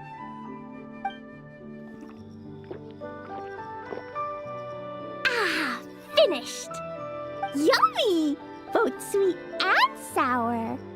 If Klee drank this while eating grilled fish, I could definitely gobble down 2, or 3, or 4, or even 5. But one drink isn't enough. Klee wants to try a drink that tastes like cake. Klee doesn't know what drink to choose. Why don't we decide together, Mr. Honorary Knight? Yeah, Mom gave me an amazing book recently. She said I have to read one chapter every night, learn something useful, and then go to bed early. That book taught Klee how to make something called propellant. Now Jumping Dumpty can go Fwah! And bounce even higher. It's not hard at all. In fact, it's a lot like making bombs. You just have to be careful when trimming it down. It's like sharpening a pencil that could suddenly go boom. Bedtime's an important part of Klee's schedule, too. Mom sits by my side and tells me all kinds of wonderful stories. She has a lamp made of gemstones, and when she turns it on, it goes kabling and lights up the ceiling.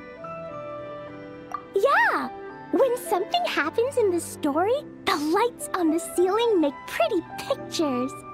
Sometimes Mom falls asleep before the story ends, so Klee has to tuck her in instead.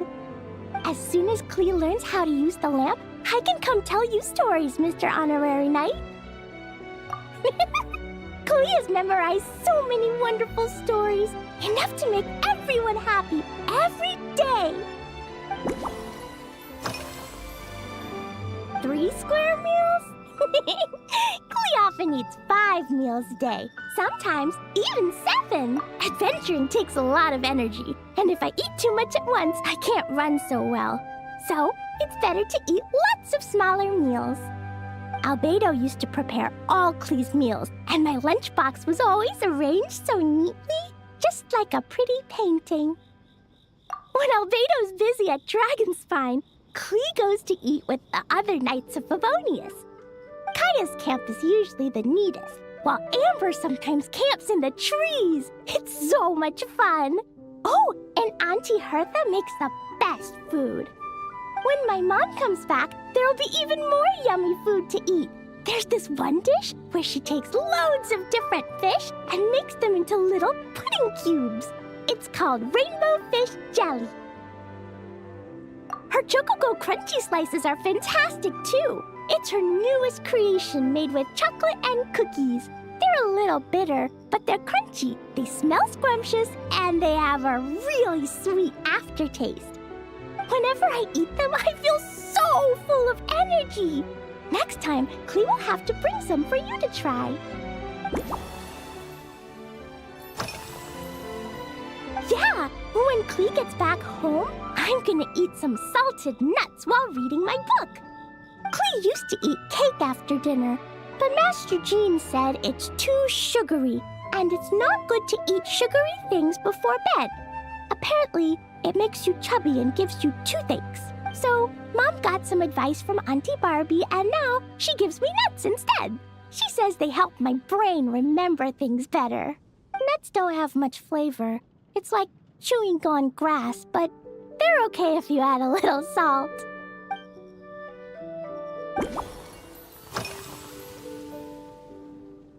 This stuff? Mom taught me how to make it using the alchemy bench. A dash of sugar, then a lot more sugar, then some flowers from Mom's friend in Fontaine, star honey from Auntie Barbie, and finally, some magical jam from Auntie Tavia. Put everything together on the alchemy table, wish for the shape you want, then recite Mom's incantation, and poof! Dodoko-shaped candy! Klee can give you some Dodoko candy too if you want. And if you really like them, I can even teach you my mom's incantation. That way, you can make your own candy whenever you want. If you get stuck, remember to come ask Klee. When it comes to magical candy, I'm an expert.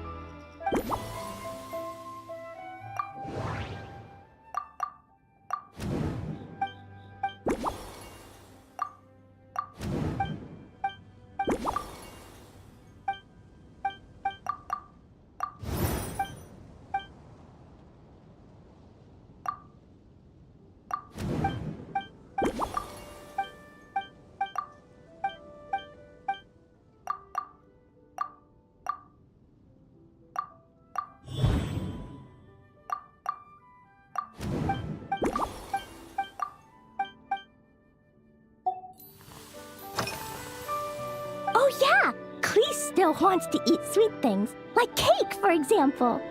Maybe we could just go easy on the cream? Or add more fruit? Oh, right! That friend of Mom's who's always wearing glasses gave her a big bag of Fontanian Buell fruit. They're so round and rolly. Klee ate a whole bunch of those, and they were super sweet. But Master Jean said it was okay, because sweet fruit isn't the same as sweet sugar. So if Klee really has to eat nuts, maybe I can just soak them in some fruit juice first?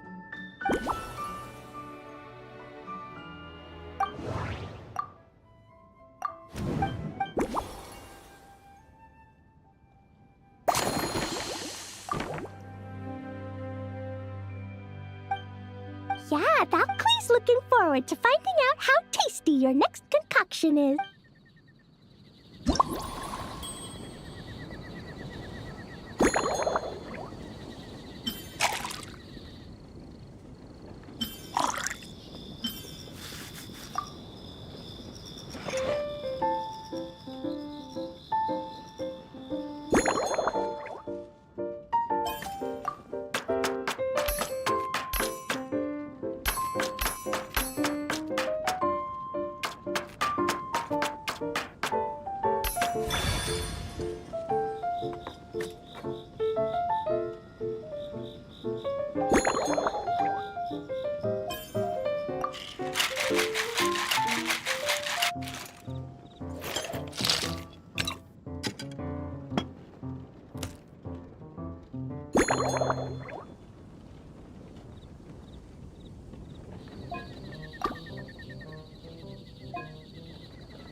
Ta-da! It's done! I just know you're going to love this new creation. Wow! There's Dodoko candy on top! There's so much orange in this cup, and Dodoko looks like he's lying on top of white fluffy clouds. And the weather inside looks much better, too. Yummy! It's so delicious! Klee has to drink slowly. I can't just gulp it down, or I'll miss all the yummy flavor. Mr. Honorary Knight, this is amazing! It's like you mixed sunshine with juice! Klee was so tired from playing, but now I feel refreshed. And warm. And peaceful. Oh! You're the best, Mr. Honorary Knight. Really? Let me think. When the weather's nice and Dodoko's happy, Dodoko will want to sing, right? And when Dodoko sings, Klee wants to sing too. So, let's call it Dodoko's Duet. Thank you! And thanks for making such a yummy drink for Klee. Klee's gonna go tell Mom that the best drink in Mondstadt right now is Dodoko's Duet. Klee's gonna write down Mom's incantation and give you a copy, Mr. Honorary Knight. Then you should learn magic too, so you can make all the candies you want. See you next time!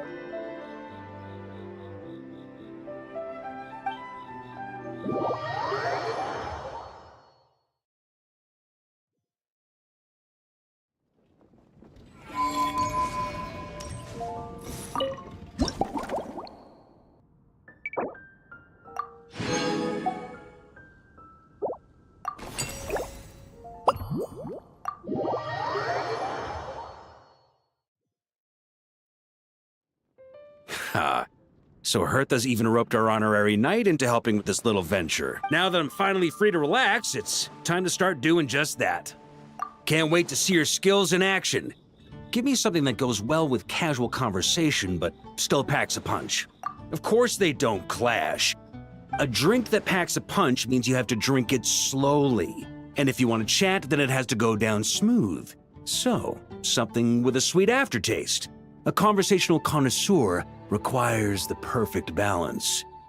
The most suitable choice on this menu would be the Thorny Lake. It's a drink with a real kick that you can find in almost every bar. It's not enough to know the recipe, though. The key is in the mixing. Some bartenders choose to stick to the tried and tested basics, while others like to add their own personal flair.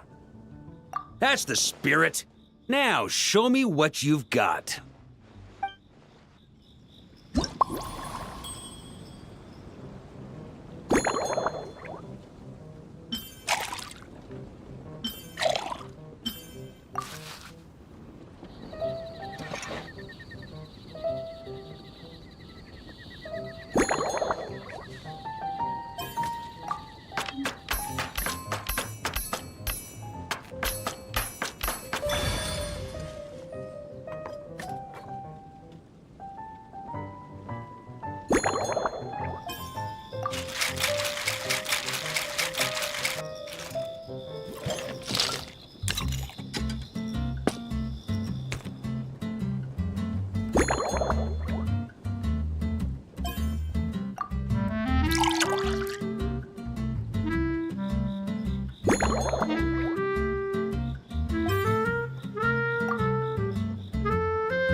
Grandmaster, I hereby present you with this Thorny Lake for your enjoyment and assessment.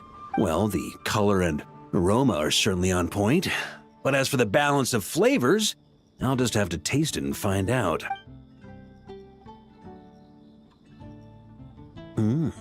Not bad. You haven't overdone or skimped on any single ingredient. Though, unfortunately, it's a little too, polite for my tastes. Perhaps I should have said modest. You followed the formula to a T, but if anything, you've played it a little too safe. Were you worried that deviating just a little might disappoint me? Hey, we fought side by side and dealt with things that even gods were loath to meddle with.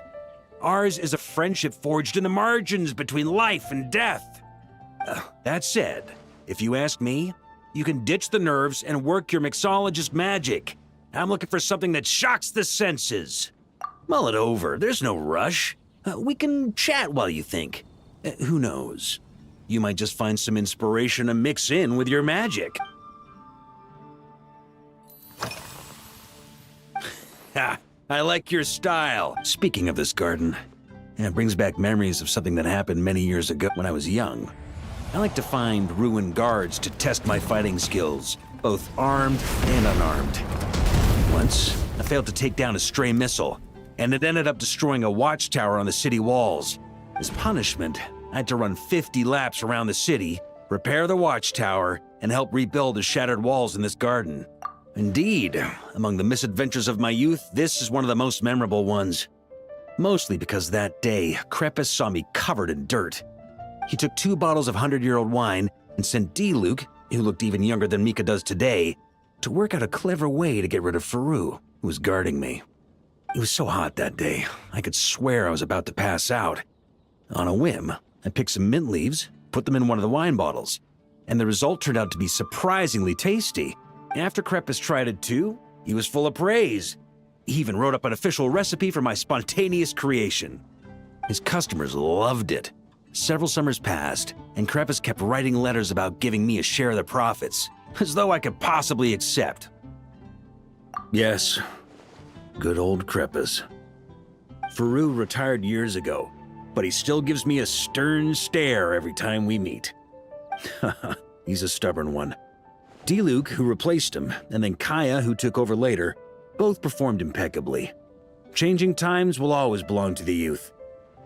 He should have admitted defeat long ago. When I get the chance, I'll have Kaya show him the amazing progress the Cavalry Company has made. Well, let me think. I guess you could say it lacks impact. Even when following the same recipe, the techniques used to mix different ingredients can affect the taste. Sometimes, deliberately creating layers between spirits can bring out the different waves, as each one hits the taste buds in sequence. In this regard, too, you've taken quite a tentative approach. Why not be a little bolder? Ha ha ha. You catch on quickly. No need to explain further.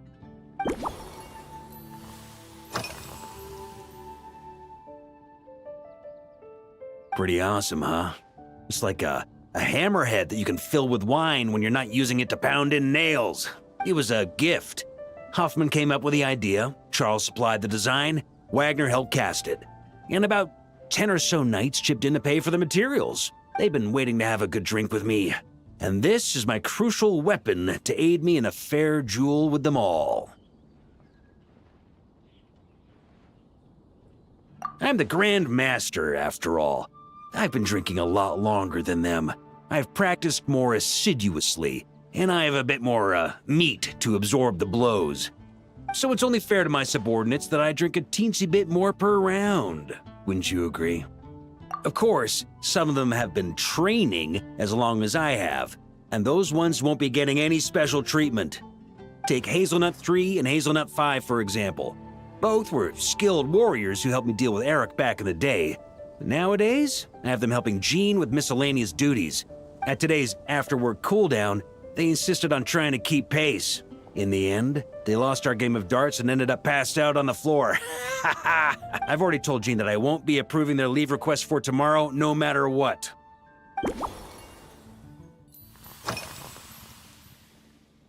It's a treasured place that I heard that while the expedition was underway, you were a great help in giving those left behind the opportunity to put their energy to good use. Sometimes, I look through the photos I've been given from those events. Though unfortunately, there aren't enough to include everybody. My conclusion is that Mondstadt needs to do more to popularize the camera.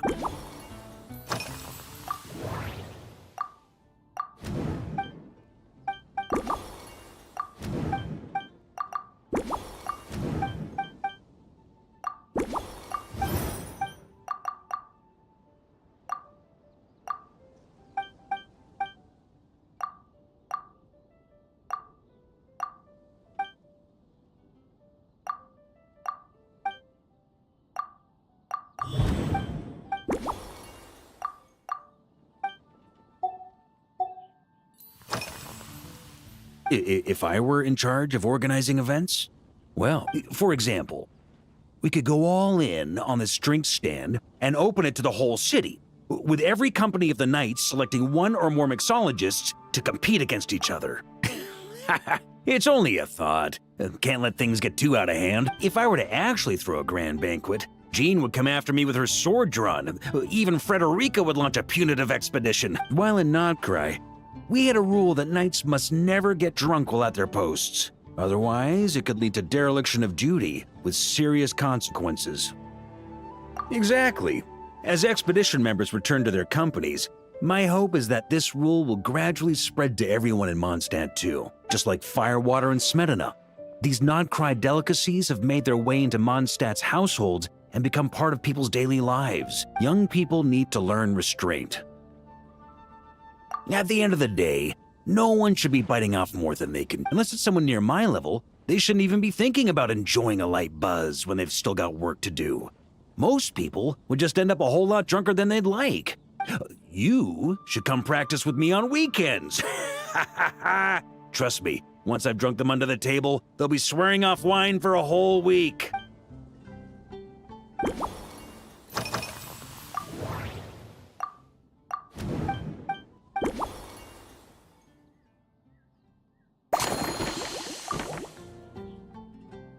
Huh?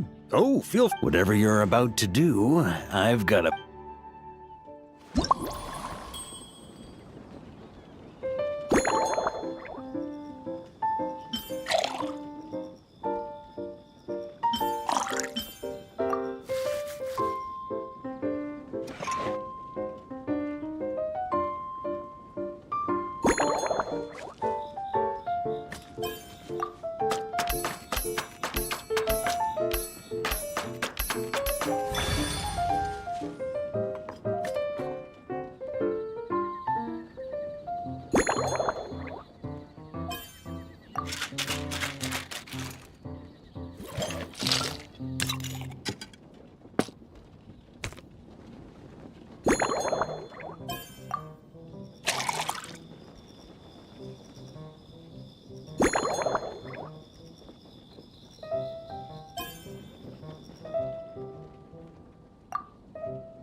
Here you go, Grandmaster. A cocktail just for you. I guarantee you won't find this one too polite. Such a spirited drink. How did you make this? Well, that burning scent of firewater. Oh, it's as if the very air were about to ignite. This is more like...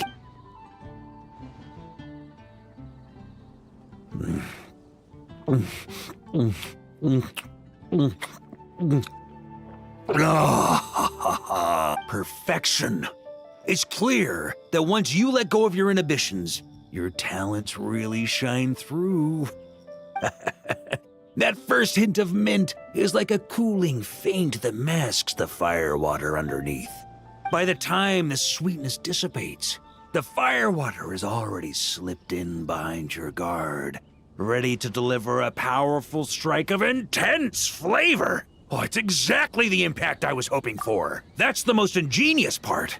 Firewater's greatest flaw is a lack of aftertaste, but the Smetana perfectly maintains the flavor at the peak of its intensity. It's hard to imagine something this good was created by a Iron Wolf. Oh, perfect. It's elegant, yet wild. Only you could come up with such a fitting name. Oh, I have an idea. Why don't we name our Knights of Favonius' drink stand after you? Let's call it the Honorary Knights Cocktail Shack. No time to waste. I'll go have a word with Glenfidia right away.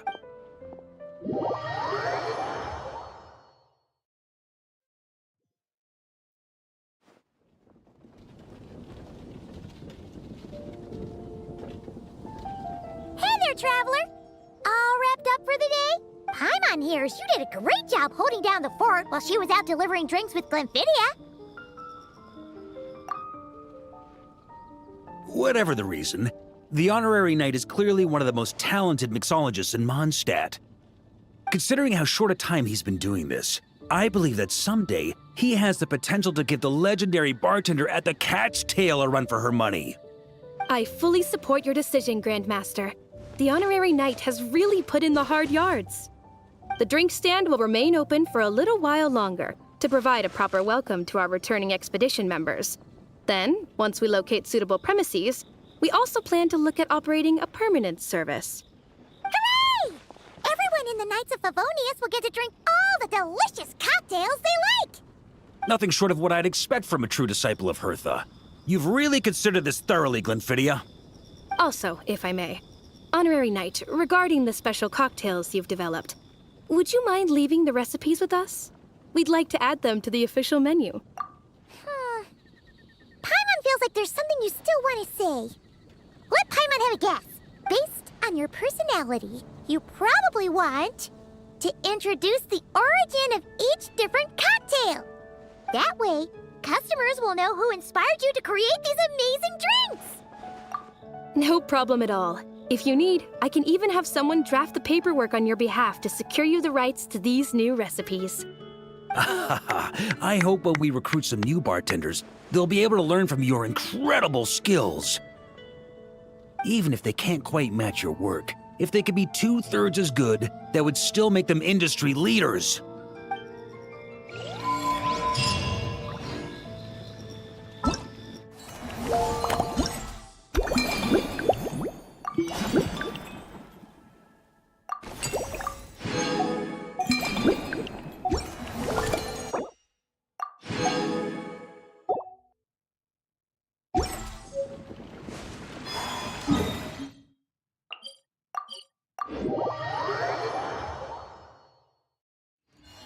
The incident in Nodcry?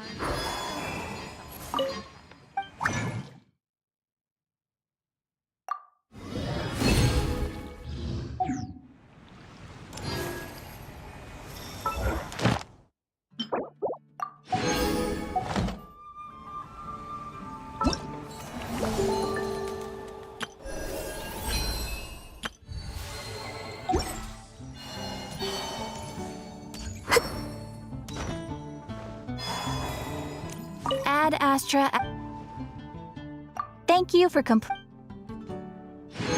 Ad Astra.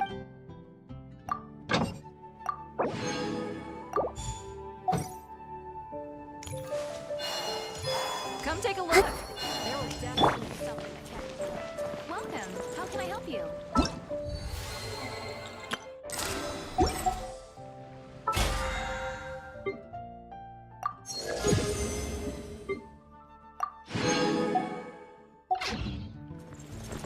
Ancient alchemy truly